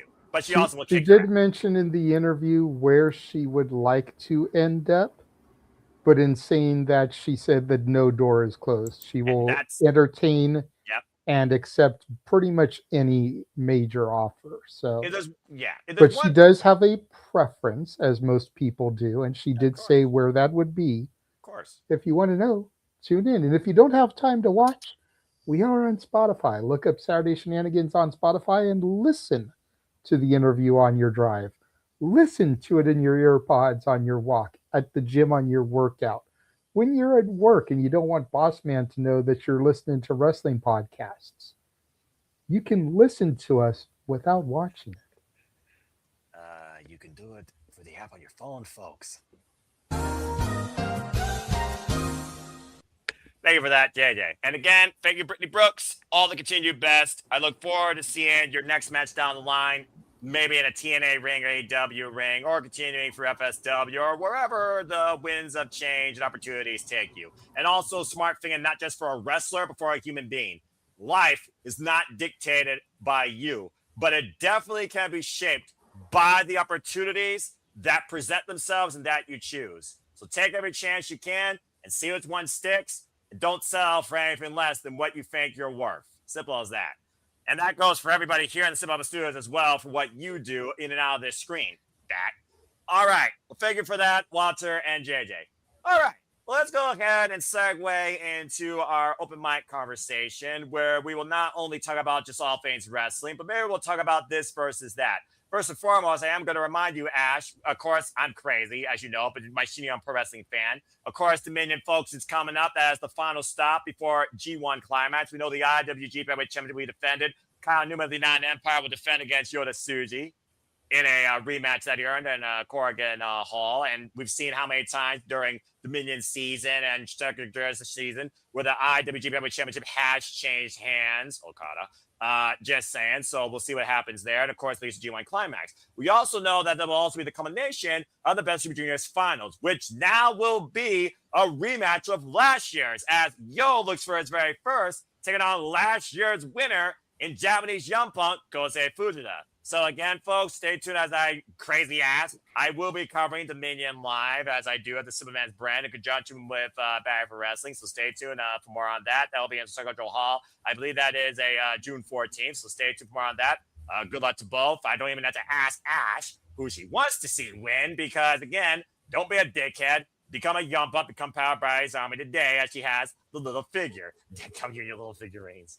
All right. That being said, going from one wrestling summit to another, talking about Pro Wrestling Eve, let's go ahead and talk about what happened this last weekend. So we not only had a clash in Italy, maybe worth a little bit more than a DiGiorno pizza in your local oven, versus, I can't believe I'm going to say this, a Mexican masterpiece that happened a day before that could be one of the best WWE matches in the last decade or so. So now I'm going to open the floor around the panel to bring your discussion and outlook to Clash in Italy and the mass versus mass match in AAA between revealed Chad Gable and the now only Grande Americano.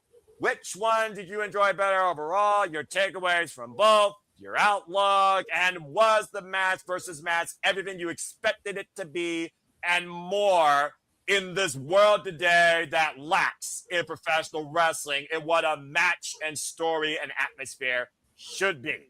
Let's go around the horn and see what y'all think. Ash, I'll start with you. Your thoughts on Mid in Italy and the match versus match match. Go ahead and lend your batty flights. So I haven't watched Clash in Italy yet. Okay, you didn't miss much. Continue. And I did see clips and highlights of the mass versus mass match for the Americanos, and oh my god, I have to go watch that match because if the highlights are doing it justice with how batshit insane it is, then that match is right up my alley. I gotta go check that shit out. All right, fair enough.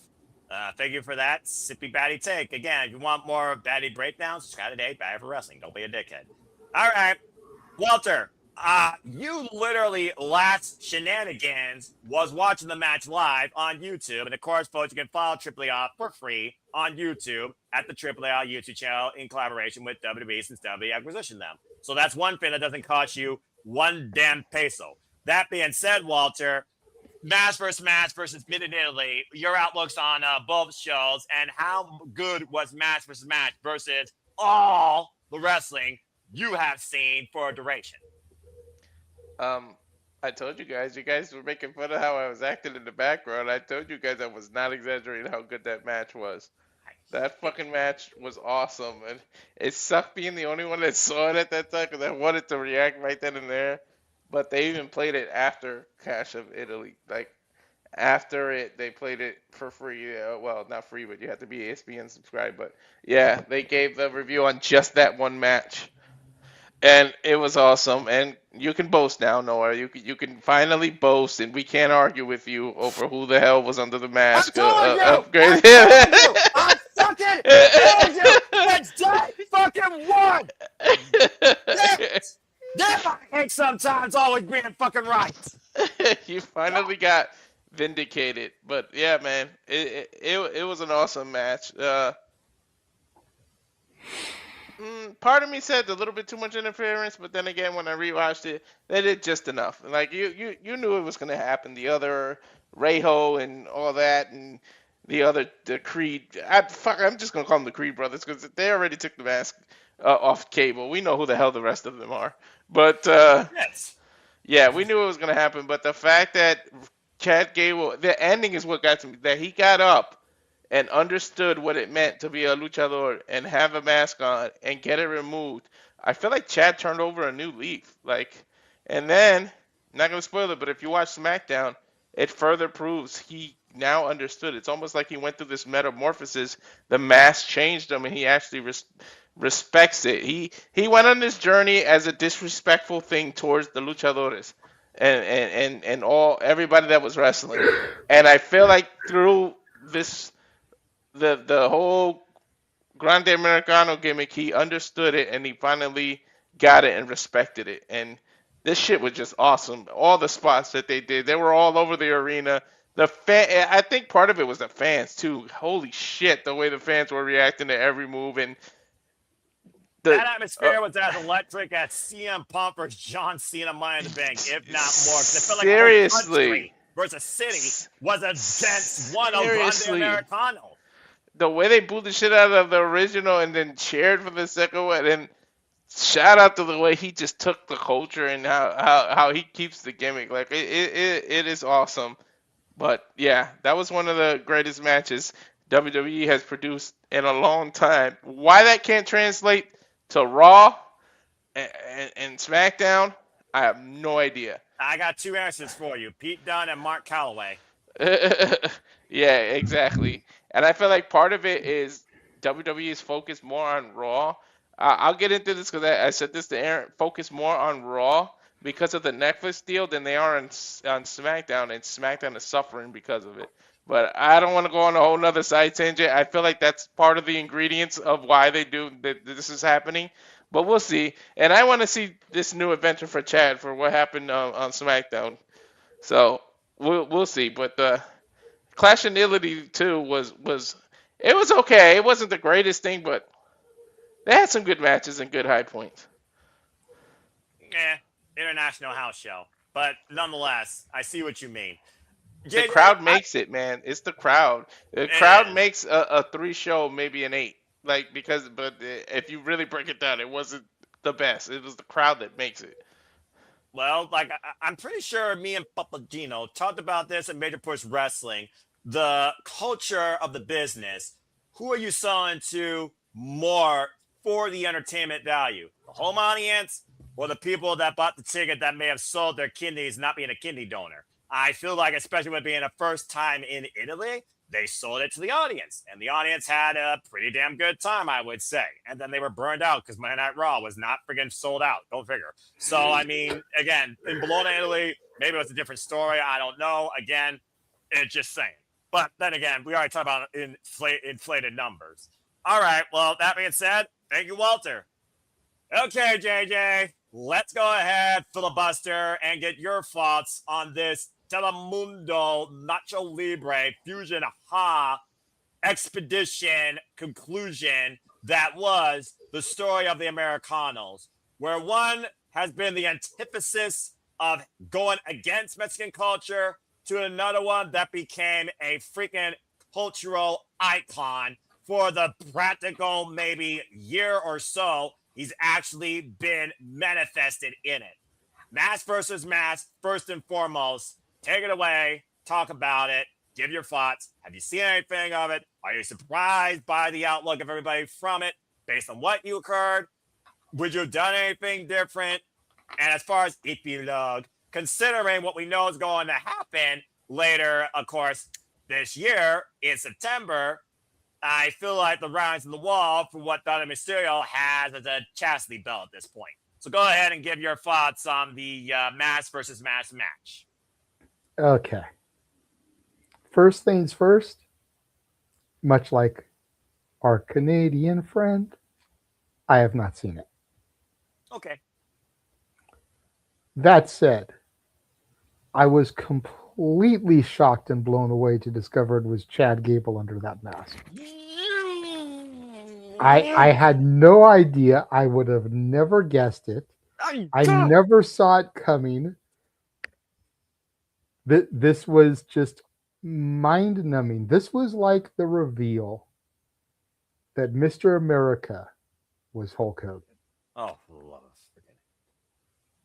This was like the reveal that Juan Cena was John Cena.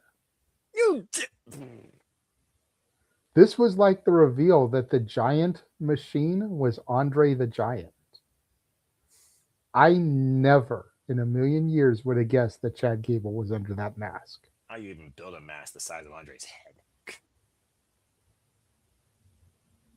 In all seriousness, though, in the words of another great Canadian, if I may be serious for a moment.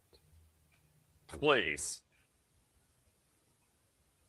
If Chad Gable cannot become Intercontinental Champion or United States Champion by the end of the year after this, what the fuck was the point? Nothing. Because he would be right back in the same position he was before the gimmick started. Irrelevancy. If we cannot capitalize on this, what was the point? He better be United States champion by freaking November latest, or I swear. I'm willing to give to the end of the year. Because we usually have a Saturday night's main event in December because there's no PLE. Fair. I'm willing to give until that. All right. But if we cannot get this man the push he so rightfully deserves now, why did we do all this in the first place?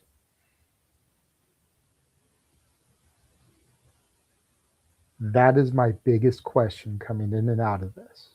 Epilogue. And the fact that a certain journalist from Northern California here we go.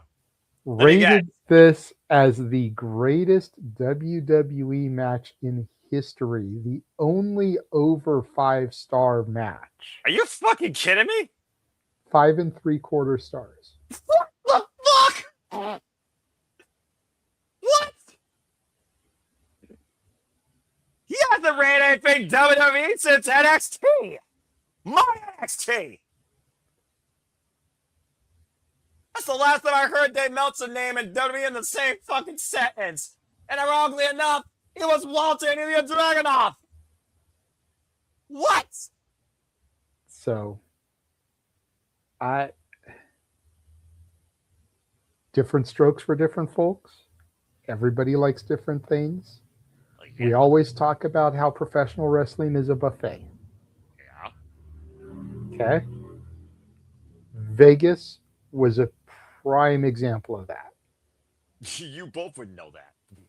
We do. All three of us would, technically, because we saw Meltzer there. We have a picture with Meltzer Okay. from Poder Mania. Okay, I got So, you. I got or you. no, from Bloodsport. But still, wrestling is a buffet. Everybody likes something different. Get it.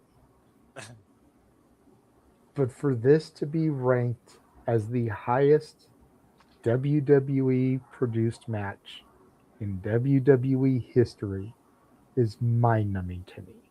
I can't believe you fucking said that. I don't even acknowledge Meltzer, but the fact that he acknowledged this and did that, that's saying something for that historian. Or relic. But that said, unless I end up getting a shift the next couple of days, I do have the next 3 days off. Oh, there you go. So maybe I can go back and if not watch the entire show, as tonight was part 2 of that show, at least go back and watch that match. I'll tell you this much, JJ. Video package, entrance premises, entrance into the match, shit hits the fan, the match goes off, the conclusive decision, the aftermath, the reveal, the ending, the send-off. You got a damn good fucking hour ahead for you, bro. Because I saw the whole thing when I heard about this match in itself. Because I've been keeping tabs with AAA. I mean, like Catalina is one of those tabs I've been following. I'm very happy to see. I told you. You were right. I'll admit you were right. And I cannot fucking believe that WWE actually made a fucking diamond for the first time since I don't know when. Who would have thought? Well, again, a broken clock's right twice a day. It was. I've said in multiple chats. I've said I'm ready to push wrestling. I'm saying it here now. The match was fucking perfect. I wouldn't have changed one thing from what I learned in the premise to what it represented, to what both men were, to the entrances that set their presence, to where they were in Monterrey, Mexico, to the audience reaction itself, to the aftermath outlook and the humility of the decisiveness and the conclusion of there being only one, only Americano. This had shades of something as violent, but as freaking downright definitive since Lucha Underground Hell of War, when Killshot was unmasked, as of course, Swerve Strickland. So, again, I can't say, and this is, again, record if you want. This is the first time I'll say something good about the Fed. Then again, thinking about Cowboy Pete Dunne. I can't say enough good things for a detracted fan of the Fed or this business to go watch that match and have your faith restored. At least for a little bit. If nothing else, maybe AAA will actually give you something to believe in with the WWE logo attached to it. I can't say enough good things about that match. I can't. And that audience, at one point I thought the audience was going to fucking riot. Hell, there was audience interaction. And despite the fact there was a damn comedian and another fan with a mask and then some comedic woman, I think that's a woman, I couldn't tell. There were some actors in there, yeah. Yes, they were all assaulted, according to that prologue, by the original Grande Americano. The sins of his past came back to bite him in the freaking ass or burrow. But it wasn't just that too. It was a freaking emotional roller coaster. They really the woman that got match. fired and freaking came back, and I'm guessing that's a Grande Americano's muse. Just wow. Enough said. Wow. And now El Grande Americano is challenging Don Mysterio for the AAA Mega Championship at Triple Mania in September, which again, folks, we will be covering. So there you go again.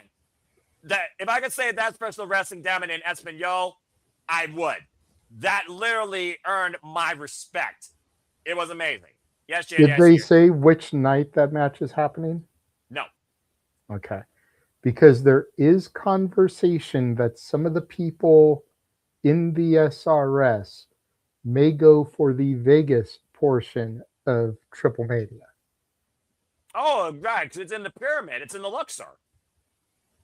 The first night, I believe, yes. Yeah, the thing that beams the light out. Yeah, Yeah. that. Yeah.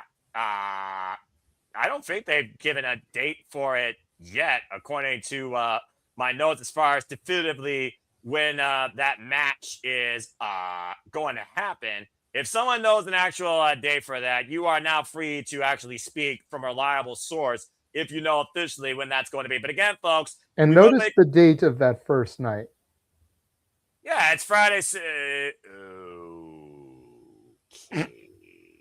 September 11th. Let's have a mass gathering in Las Vegas, a highly trafficked city, 25 years after.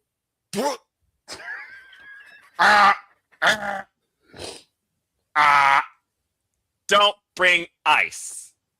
That's all I'm going to say. Okay. I don't know. It's Vegas in September. You might want to have a lot of ice. You're going to get something cold in your drink differently, I think, or slushy. Okay. That being said, that's professional wrestling, damn it. Muy bien. Very good. Incredible. Phenomenal match. What a damn freaking spectacle. I can't believe I actually fucking said that. Well done. But again, Pete Dunne, Mark Calloway. I mean, Pete Dunne. Duh. Mark Calloway? I didn't know he could actually fucking produce. All right. He's been basically the driving force behind AAA since they bought it. Which is very interesting, honestly. Who would have thought that would be a saving grace? And Rey Mysterio is the general manager, just saying. So there's that. Oh, by the way, Corey Graves, I feel like he's found his passion again, too, and actually found where he can be play-by-play. JBL, nah, take him or leave him. If you know, you know, folks. But, yeah, AAA right now seems like the most structured WWE product to actually engage in and watch. And actually seems to make sense. For now. It's only been a year. Let's see. All right, that being said, Clash Nearly. JJ, any takeaways from that show besides the crowd? I didn't think it was as bad a show as people are making it out to be. I don't think it was bad. It was just... I don't think it was as mid. I don't think it was as bland. I don't think it was as house show. Whatever adjective you want to use to describe it. Okay. I don't think it was as bad as people are making it out to be. I thought it was a solid show. The problem is that, and I'm not singling you out, I'm singling the entire IWC out. The problem is that people have their standards set here because of what Tony Khan delivers every month. Okay? That anything that isn't here, people consider a mid show, a blast show, a whack show. Not every meal can be filet mignon. Yeah, once in a while, you just got to spend your $5 on McDonald's. I get it. Yeah, it was a good show. It did exactly what it needed to do. It furthered the stories it needed to further. It delivered for the Italy crowd. They were happy. Why can't we just call that a W? Why? Because it wasn't Double or Nothing. Does it have to be a mid show, a house show? Yeah. This is the problem I have with the IWC. Not every show is going to be on that caliber. I don't expect it to. You know, if we want to sit here and we have that conversation, the Dynamite after Double or Nothing was hot fucking garbage. And the You want to have that? You want to have that conversation? Let's have that fucking conversation. All right, go for it, man. I'll tell you the following Dynamite. But I'm just saying, it's just coming off of that outstanding pay-per-view, you did nothing to follow it up. Well, this is the business, right? You know, so it's like people can have that conversation. Just let each show be a show. Stop trying to hold it to a standard. Stop trying to compare it to the one that came before it. Again, professional wrestling is a buffet. That's the beautiful thing about a buffet. You can go buffet, you can go get some carved ham. You don't want carved ham? You can get fried chicken. All You don't want fried chicken? You can go get some fish. There's JJ. You want to just have a salad? Go get a salad. You want to just live at the dessert bar? Go live at the fucking dessert bar. Only the You can tiramisu have cheese. whatever you want. But let the fans that enjoy it and stop trying to put them down for enjoying it by calling it mid or a glorified house show. I don't think we're necessarily And putting again, up. I'm not singling you out, even though you've used some of those terms to describe the show. Mm-hmm. I'm just speaking as a generalization. So please that's don't fair. take it as an attack on you. Nah. I JJ. love you. I love you and I respect your opinions, Noah. You know that. Same to you. This is to everybody else out there. Yeah, and again, I It do. was a solid show. Oh, there you I go. give it a B-.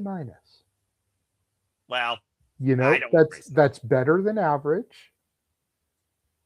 You know, it's not stellar. You didn't fail. You don't get the Bart Simpson, at least you tried cake. It was a good show. I enjoyed it for what it was. that's what But I also don't go into every PLE expecting WrestleMania. You burn yourself out if you did that. You fucking kidding me?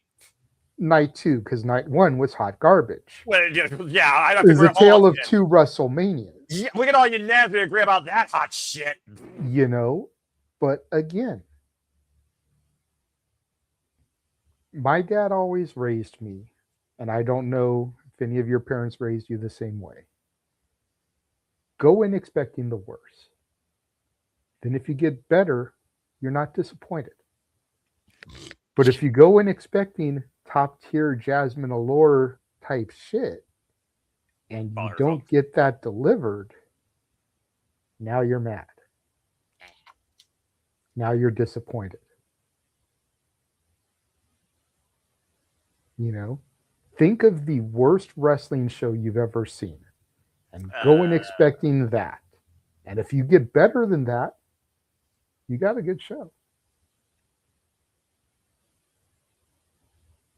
There you go. That's it. Thank you for Again, coming to my TED Talk. about to say thank you so much for that, JJ Williams. Again, folks, wrestling subjective. Don't pigeonhole yourself to expect the same standard across every PLE, PVV from any three-letter company, whether or not it's free or you pay a stupid amount on TV. Just enjoy life, enjoy professional wrestling. This is a public service announcement from Shenanigans Studios. Thank you. And you're a dickhead if you think otherwise. The wrong type of dickhead. The one that needs to be vasectomy. All right. With that being said, figure for that, JJ Williams. Okay. Well, with that being said, it's been a fun swallow on the shenanigans. I think that's a nice roundabout way to go around the trial marks. We're going to play the watch on chair one more time. Bid y'all find I do. Talk about a little bit what's coming up this week outside our watch-alongs. And then we will leave you to Sunday to drink, to sleep, or to eat tiramisu, or get ready to play and worship in the morning, such as I. So stay tuned. And now for a taste of things to come.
as always, here at the Super Reliable Studios, we truly like to remind you, if you want to be part of the latest TED Talk, all you got to do is call the number 1-888-WRESTLING, and you could also lend your voice to the conversation. Take the mic and get what's off your chest here in subjective, constructive matter here. With your opinions matter too, but we also welcome you bring in your honest and open outlook. So stay tuned for the next TED Talk, brought to you by the Super Reliable Studios here every week on a Saturday night. And with that in mind, I also am here to remind you that we truly encompass, embrace, celebrate, engage, pontificate, analyze, criticize, and react to all the wrestling. And thank you all once again for tuning in to another rousing edition of the Saturday Shenanigans, where we broke down the business, looked at the shows, gave an honest outlook, and a taste of things to come in and out of tournament turmoil with the bet.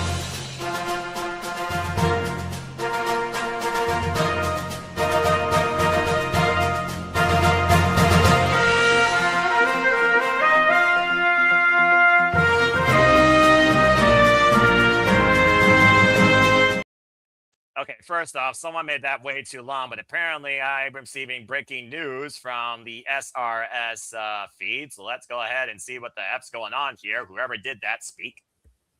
Hi. JJ, what? So you mentioned a little bit ago, and I forget the exact phrase you used, but you mentioned about the things that you engage in and you do in your decisions outside of this. Yes. I have something major to announce kind of regarding this. Oh, yeah.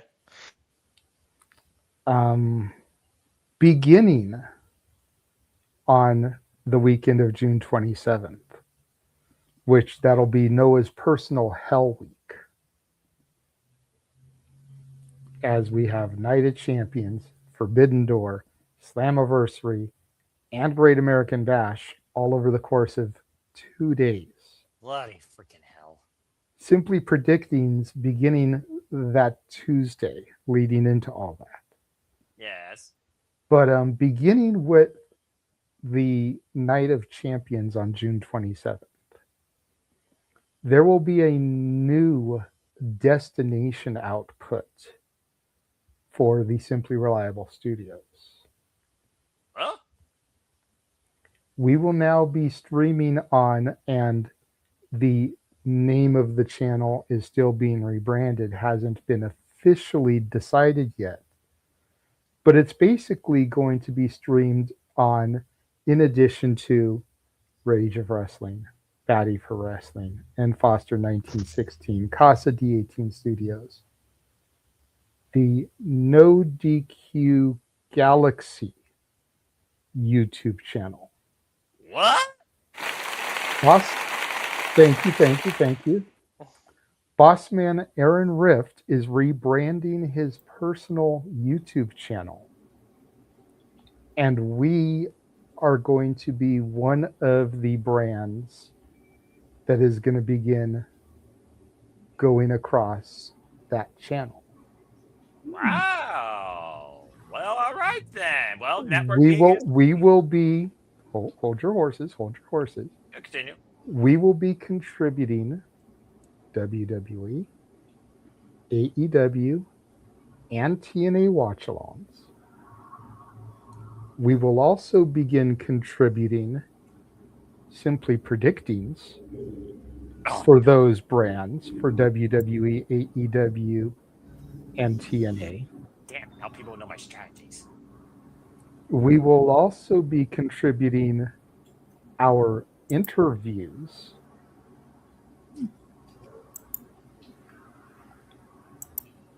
I don't believe anything has been confirmed yet, but I know Aaron was going to reach out to you and or Papagino to begin putting Major Push and Postmortem on there as well. Okay. Big Baller G and Oofman are confirmed collaborators as well. This is a huge move for us because if numbers do good, we might get moved to the No DQ proper YouTube channel. Wow. Okay then. Originally, we were being considered to be put on the No DQ proper YouTube channel. However, Aaron has his concerns regarding the algorithm. Yep. And putting two pay-per-view watch-alongs on the same day on the same YouTube channel, just a few hours apart from each other. That makes sense. To which I proposed, well, something we could potentially do down the road is if it's a choice, as it is this case on this particular Sunday where it's Forbidden Door and Slammiversary, the AEW one can go on the No DQ proper channel. The TNA one can go on the Galaxy one. That way you separate them as to not confuse the algorithm and mess up the algorithm.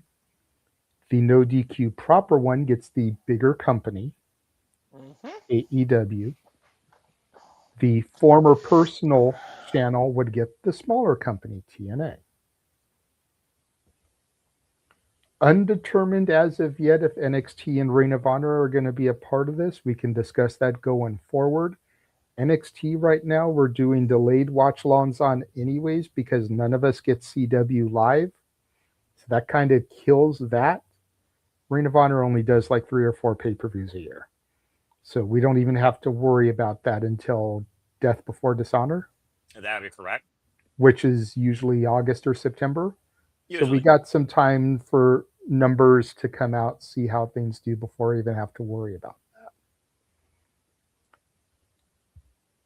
But coming the end of June, we will also be streaming on the No DQ Galaxy expanded YouTube channel. Well, we've been working on big things behind the scenes. Clearly, don't catch me off guard. All right, we catching everybody. It's only been us 3 working on it. Pretty much Aaron. Until today, when Aaron put it in the No DQ and No DQ review chats that he was looking to do this. This literally was just between me, Walter, and him. Makes sense, honestly. All right. Well, I was the first person to go to him about it. Mm-hmm. We were the first brand approved to do it. As I was on my way to work today, Aaron added himself to Walter's StreamYard. So his destinations currently reside in Walter's StreamYard. Shenanigans tonight could have been going across it, but I said no. Let's save that weekend for the grand opening. And if we get any interviews between now and then, that can be like the soft launch. And Aaron said that makes perfect sense. Mm-hmm. Because that's going to be a big weekend. We're looking at doing 3 streams. So this is the only way NoDQ.com will also cover sports. Because when Mikey and I do sports, or when Mikey does sports, and Aaron laughed his ass off when we said that. Yeah, we're not doing UFC. We're not putting, baseball, basketball, any of that stuff. Right now, it is just WWE, AEW, TNA. We're not even putting independents on there. No. We're keeping the independent coverage exclusive to our channels. But this is big for us because that is new eyes, potentially new subscribers, and it won't just be the YouTube. Correct me if I'm wrong, Walter, because I haven't seen it yet because I walked in and the stream was already going. He added his personal X account too. We'll be going on the Aaron Rift X account. Yep. Okay. So it'll be Casa D18 Studios, Batty for Wrestling, Rage of Wrestling, and Foster 1916 YouTubes, the Walter Alex Cruz X, the Simply Reliable Studios X, the Aaron Rift X, and whatever he rebrands the YouTube as. 500, whatever it was, 1,000, whatever it was we did for WrestleMania, Yeah. could potentially be doubled consistently. Well, networking expansions and growth are constantly a thing, especially when mergers are expected to have that sort of outcome. I mean, you just look at media services. Well, thank you for that, JJ, and thank you, Walter, and to Bossman Aaron Riff. Happy to be a part of this opportunity that you presented forward to us, and may it only expand a bigger outlook towards the wrestling business and everyone involved in it. So thank you for that, JJ. Okay, And folks. I'm just gonna leave it at this. To anybody as part of the Simply Reliable Studios team, don't let this make you nervous. Just continue to be yourself on the stream. Ash, if you come in for an AEW, because I know you're still kind of getting your legs underneath you at the commentary thing, just be your lovable baddie self that you always are. You better be. Don't allow the fact that we could have that many people watching us make you nervous. Just be you. Focus on the monitor. There's a reason everybody loves Ash. There's a reason that Nick is our lovable goofball. You know? There's a reason why Charles ascends from the sewers only to retreat. Everyone keep being yourselves. Look, I'm just the guy that just stares at the monitor and calls what's on the screen. That's all I need to do. I will break you, Noah, on no DQ eventually. Half the time when we're doing commentaries, I don't even like speak. I only like say like a couple clips here and there, and that's it, because I'm so goddamn focused on the match, especially for like AEW. I know, Ash. You and I have again. That's all you need to do, though. You're the analyst. Again, that's all you need to do. You add the clips, you add the points, you add the technique. I'm just the guy that tells the Ted Gum play-by-play story for everything, apparently. And Bloody you mentioned how that intro was long. I actually shortened it. The regular intro, the breaking news clip, is like 2.5 minutes. That was only like 30 seconds. Wow. Jeez. Well, all I know is CBS used to do 15 seconds, and also there's that button. But I do see the point, and also nice job. I like that. And as long as it's not copyright, let's keep doing it. But that was definitely got fitting. the license for it. I made sure I put it in mine. I'll send it to you guys so that you can add it to your description since it was after the fact. But Cool. yeah. All right. Well, thank you for that, JJ. So again, folks, stay tuned as SRS says, yeah, to no DQ, as we are all part of the galaxy, and you'll be seeing a lot more of our content across no DQ feeds, whether it's interviews, commentary, or shenanigans. Oh, good Lord. They actually might see me moderating. Yeah. Shenanigans is, thank you. I forgot about that. Shenanigans is going to start going across that as well. Oh, wow. Okay. Well. Yeah, that was the other thing. Interviews, simply predicting, watch-alongs, and shenanigans. You realize Whip Simmer did that across their feeds, my secrets, my technique, my strategies, my opinions. Our interviews will also be featured on the website, nodq.com. They're all going to be exposed now. Now everyone's going to have a way to one-up me in the AEW or freaking WWE. Damn it. Sorry to break your strategy. That's right. Thanks a lot.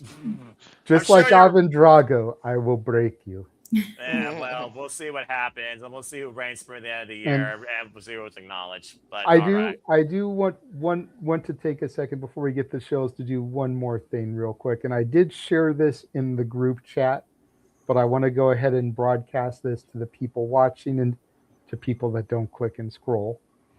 The other night, I managed to stumble into a space on X that was being hosted by GCW. Now, at first, I thought this was my buddy John, the GCW World podcast. But upon further listening, upon being in there for a minute, this was being hosted by Brett Lauderdale. Oh. So I jumped in it.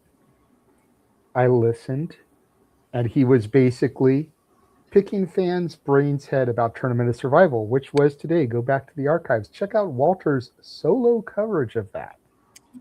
Nice job, bro. But he was picking people's brains about Tournament of Survival. And I messaged Walter, sent him the link. I was like, dude, Brett Lauderdale is hosting a space. So, of course, Walter comes in there. I requested a microphone. I said my little piece. But because I didn't want echoes or anything, I didn't get to capture my moment. But I did capture Walter's moment, talking to the one and only Brett Lauderdale. Walter? Are you there, Walter? Okay. Really quickly, he's asking if Walter is there because he didn't believe Walter was a real person. When I mentioned Walter during my time speaking, he thought Walter may have been a fake person. So they didn't want to take who I said Walter wanted to win, just in case Walter wasn't real. So that's why he's asking this. That's fair, Peter. Walter?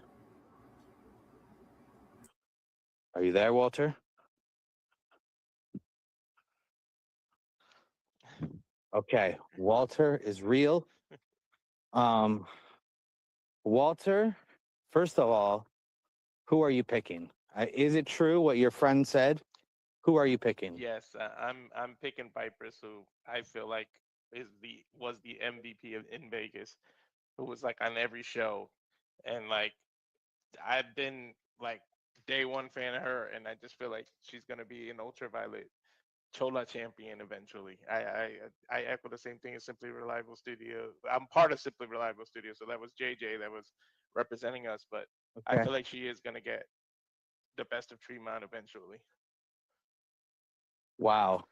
That is a overwhelming vote of confidence for Viperous. Scott, can you give us the updated score, please? We got Viperous at 4, we got Dr. Redacted at 3, and we got Mr. Danger at 2. Okay. So we got 9 votes in. Walter, do you have any other insight you would like to give us about Viperous or about the tournament or anything else in general? I think that to debut in that's her first tournament, and to win it all would just really say something. And I do like you guys saying that Redacted, like a lot of people picked Redacted in the finals with her. I wouldn't mind it. I think that'll be a great finals, but I just think she'll overcome him. You know, maybe Redacted would have a soft spot since he just got married for fighting a female, and she could take advantage of it. Okay. All right. Noted. All right, Walter. I only have a few minutes left on my walk, so I'm going to cut you loose because I want to take one more caller so we can get a 10th and final vote in. So thank you, Walter. We'll see you soon. Wow. All right, then. A hot take right there for Viperous. Well, I do wish I could have recorded, or I could have had Walter record my conversation, because I got a little bit more time with Brett than he did. I don't know, I feel like I got like close between 5 and 10 minutes talking with Brett and giving my thoughts. I picked Viperous as well. I said that, I figured Viperous was going to take the tournament and then dethrone Tremont as champion, possibly even do it tomorrow at Cage's Survival, since he's having like an open gauntlet. Oh, geez.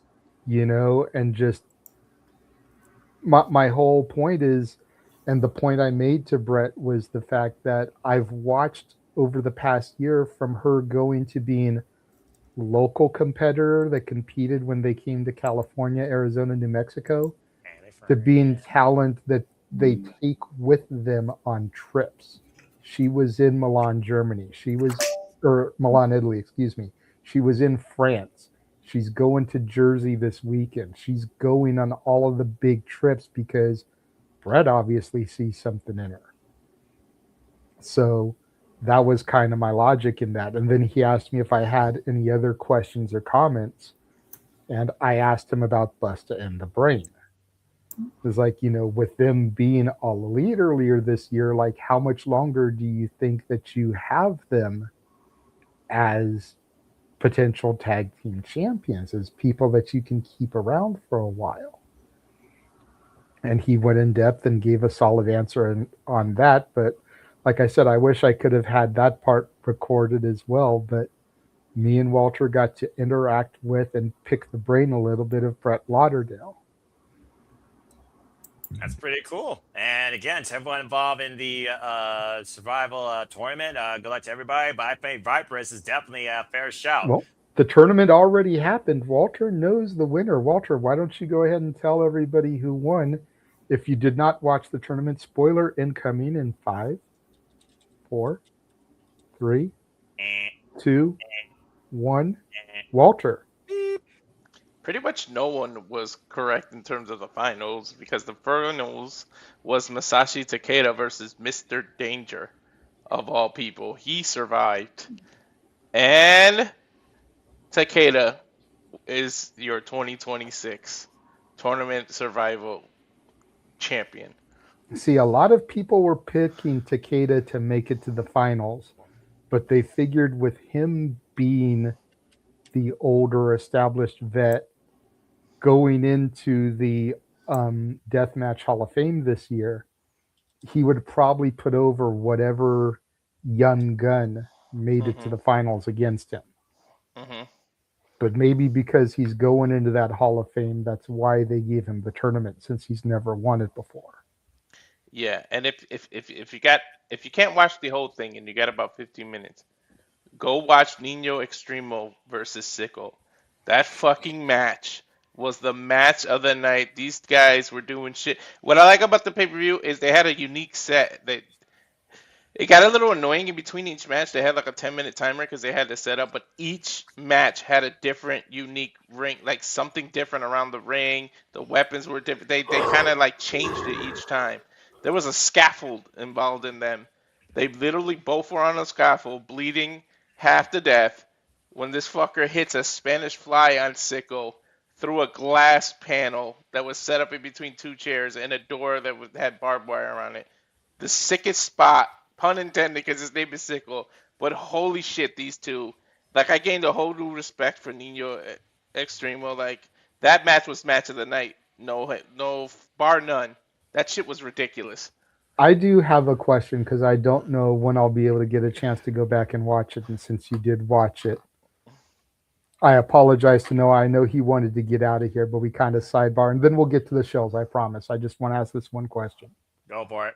How far did Gresham make it? Because I was curious. Jonathan Gresham is a battle-tested tournament wrestler, but he's not really a deathmatch wrestler. So I was curious how far he was going to make it in this environment. He is not a deathmatch person. You can't say that anymore. But he did not make it out of the first round. He lost. But something literally awoke in him where it seems like he likes this shit. And it's like a whole new Gresham. Like, you can literally see him be like, oh, fuck, I like death matches. Like, something woke him up. But I've never seen this expression on his face where I was like, holy fucking shit. Like, you guys got to watch that match, too. The expression on Ash's face is cracking me up. She's like, ooh. Ooh, he did a she likes blood and gore. He did a shooting star press off the top rope through the light bulbs and landed on his stomach because he moved to get him moved, and he just landed on pure glass and got up with all this glass just sticking out of him. But he had this weird smile. I don't know, something.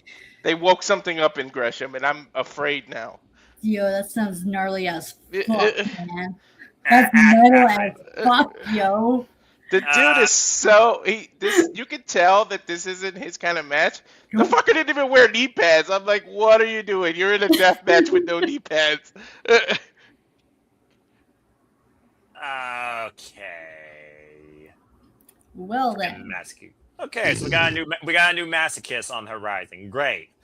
All right. Well, I mean, have you seen his wife? I'm just saying. On the rising. Can't forget about this little guy right here. To be fair, you're right, Jun Kasai, but Jun Kasai did beat him, and the only reason Jun Kasai was limited is because Ryusuke Taguchi got him with a roll-up. If it wasn't for Taguchi, your boy Fujita may have not been even involved in the semifinals. Have you seen his backstage promo he cut after that match? It's Looks like Fujita might be into deathmatch wrestling I too. think you're right. I think Jun Kasai made a lot more people that he may want to put in a Freedom's death match with Bar Senzaki as the referee. Good Lord. Okay, well, that being said, thank you, Walter. Thank you, JJ. Thank you, Brett Lotta and GCW. And as you heard by JJ, you saw in the watch on trailer while the tournament is over. Stay tuned for Kid Survival to be covered here at the Superchatted Studios. But I think with that being said, we're going to go ahead and shout out to DJ at Rock and Ropes. What's up, bro? Hope everything's good in the NYC. With that being said, I'm ready to go to sleep. Let's get the fuck out of here. And they're in the finals. I think everything's great in N1C. They're up 2-0. Everybody in New York is happy. For real, the Knicks have not lost a game since Dan Howson uncursed them. And They by the have way, won 13-0. yes, 13 games in a row, and they've come back each one of those.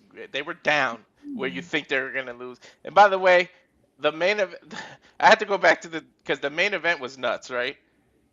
Like you think you've seen if it you all. want to dictate the conversation, super chat. We're trying to get out of here. Yeah, seriously. But he jogged my memory. They fucking took the mat off the ring and just left the wood. If I remember correctly, last year they did cinder blocks. Cinder blocks, yep. They literally, but this is just pure wood with a fucking door and barbed wire on the ground, and this shit was ridiculous. Oh, wow. All right. Well, she's OP. Someone break down the proverbial door and send them to a barbed wire wall, why don't you? Good grief. And the good thing about you guys seeing it on repeat, you can fast forward the little fucking 10-minute breaks in between each match because it's just them cleaning and setting up the next match. They'll probably cut that for the replays. They're usually pretty good. I would think so. They usually go in and they edit that stuff. So we'll see. All right. Well, hell, I already say fuck streaming services enough when it comes to breaks and other stuff. You think I'm going to actually wait for a 10-minute break? Get the fuck out of here.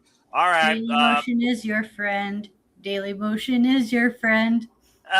Sometimes, unless you get a 5-minute commercial or you get a break at 5 minutes or you try and fast forward, then it plays some damn foreign advertisement or Limu Emu or some bullshit like that. Daily Motion ain't that great last I checked. It may still be around, but that service is also subpar. But if you want a TED Talk on what I think about all the sub-services of the internet as I know when it comes to glorified media advertising versus underwhelmment in content showcasing, pay $50 to get a TED Talk by the Simple Man next time on the Shenanigans. Let's get the fuck out of here. I will say I like the Limu Emu. Fuck you. All right, let's get the fuck out of here before you piss me off any further. All right. Oh my gosh. I'm never going to freaking invest in that firm. More reasons now besides that. As always, appreciate you. Again, continue your professional development. Stay batty. If you're a deathmatch junkie, just keep the blood inside your body. Where can people find you? Well, then again, you women have a moment every month. Well, some. But we're not going to get into that. No, we're not. Because I'm about to say if you have time, but anyway, I'm relatively healthy. I'm relatively healthy. I just gained 20 pounds after the last time I went to the doctors. But anyway, okay, moving on. I am a big. I've big gained bag. weight. You're a big yes, bag. I'm a very big bag. Yes. All right, big bag, and I'm a toothpick. Moving on. Hey, be careful, Ginobili might snatch you out of the sky because he just grabs bats right out of the air. I'm 132 pounds. He could probably snap me like a twig. Continue, Ash. Bloody hell, you idiots. You can find me on XDF, formerly known as Twitter, at ShadowBadAsh, and subscribe to my YouTube channel at Betty for Wrestling. Don't be a dickhead. All right, and again, Ash might be part of Dominion. Otherwise, stay tuned for a Bag Bracket Breakdown, as we do annually with the G1 Climax, if nothing else, at the Bag for Wrestling YouTube channel. We're going to paint the town orange. We'll see. Again, that freaking guy might turn your world into a yellow banana if he gets his way this year. It's a rematch from last year. We'll see if anything changes. I do like bananas, by the way. And bananas are all right. If I'm going to rake bananas up there with fruit, freaking minion. Apple. That's all I got to say about that. All right. Walter, go ahead and tell the people can find you and your reliable takes and puns, too. And by the way, great job on commentary. Thank you. At Rage of Wrestling on YouTube, Walter.Cruz.940 on the Instagram, which is a verified account now, and then X at Walter Alex Cruz. As simple as that. Get this man to freaking 300 and watch him burn up his liver. At least it grows back. Again, you're bloody crazy. All right. Thank you for that, Walter. And Hey, again, you get to be a game show host, so that you looking forward to that. I am see enough in and out of YouTube and at church when I host the perfect line, all right? And maybe one day I'll bring a perfect line forward here and we'll see if you all can actually put things in order, which you probably can't because you're all dysfunctional as it is. But nonetheless, appreciate you all, even those goofballs in the chat. And thank you to thank you for Gwen Stefani teaching everyone how to spell bananas. and yet people still probably screw that up worse than Mississippi. All right, JJ, at least no one can screw up your name. 2 initials for Pete's sake. Unless people turn a J into an L or an I. Then again, I don't know if people can write anymore. Do they even teach writing anymore in school? The only way people screw up my name is when they write Jay. Okay, so they can still. It's like you're making it too difficult. It's literally J period. Then they'll write J period. God damn it. Ain't it great? Go ahead and talk about your stuff. Well, you can find me in the rest of the greatest university in professional wrestling history, Chase U. You can find me on Instagram, the Renegade JJ Williams, on YouTube at Casa D18 Studios, on X, Casa D18 Studio, no S at the end at the X.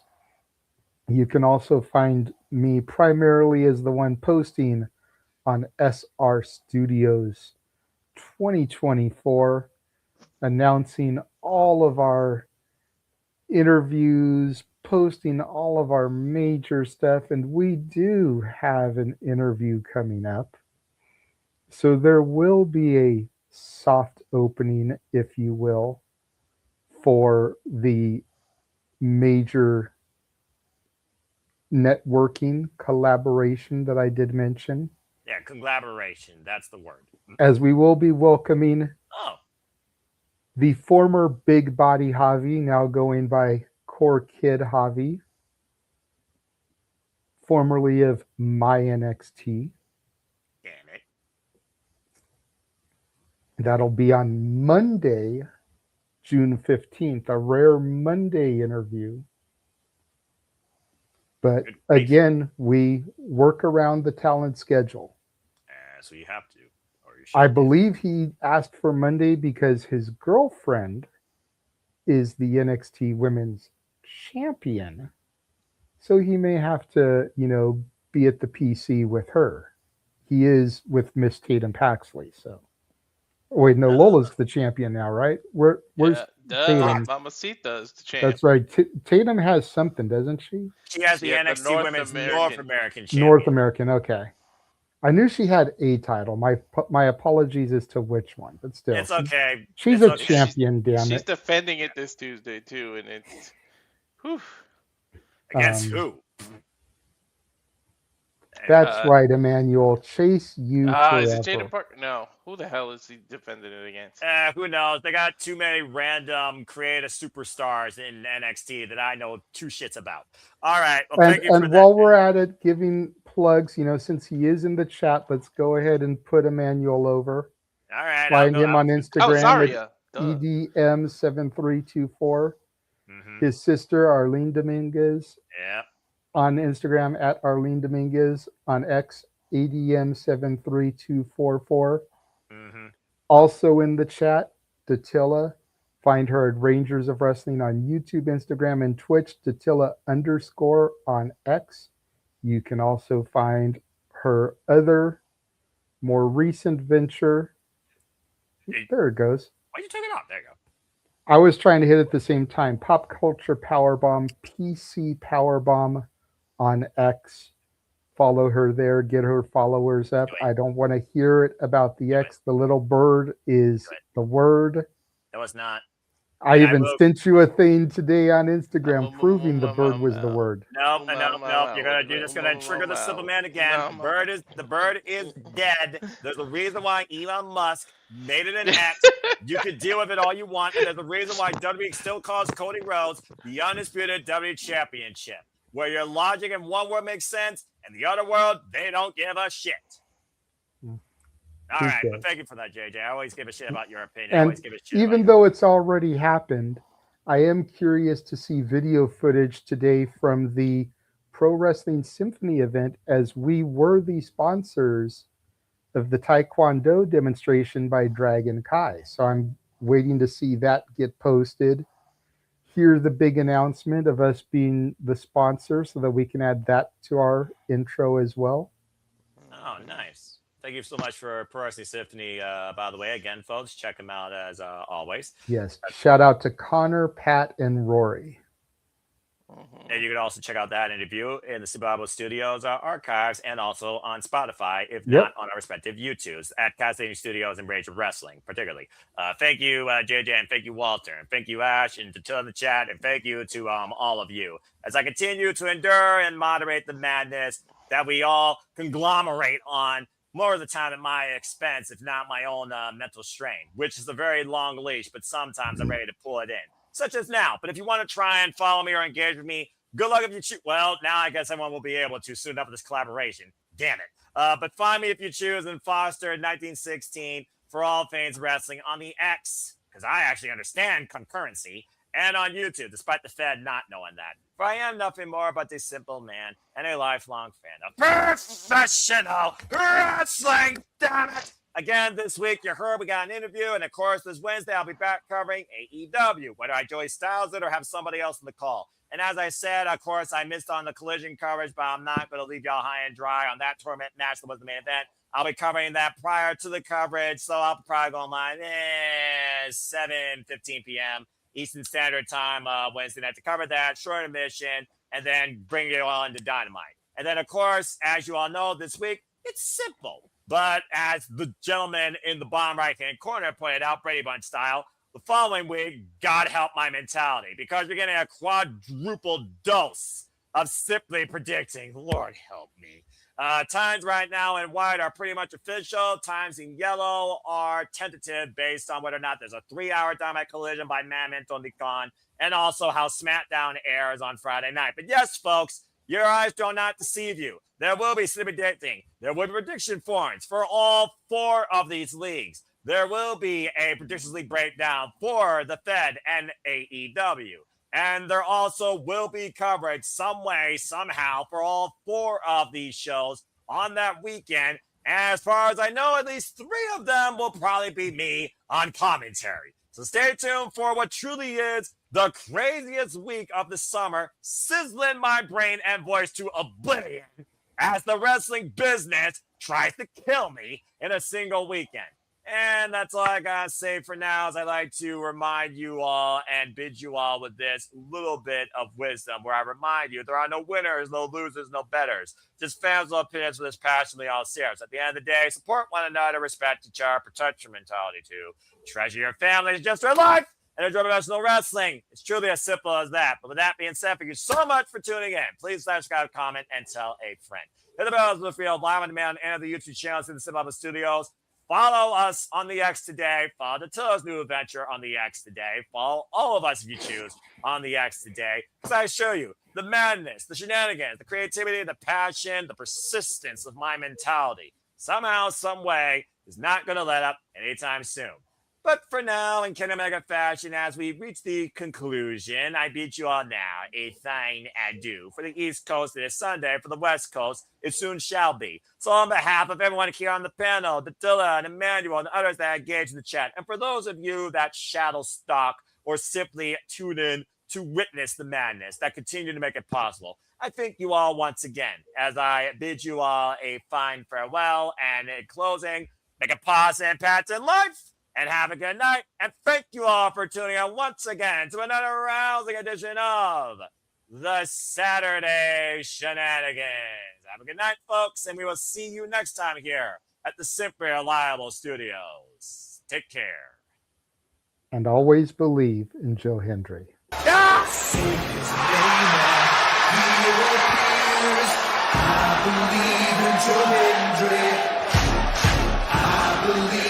Joe Hendry.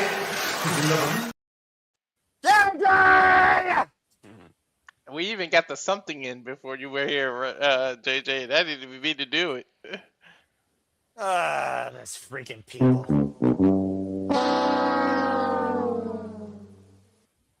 Good night, folks.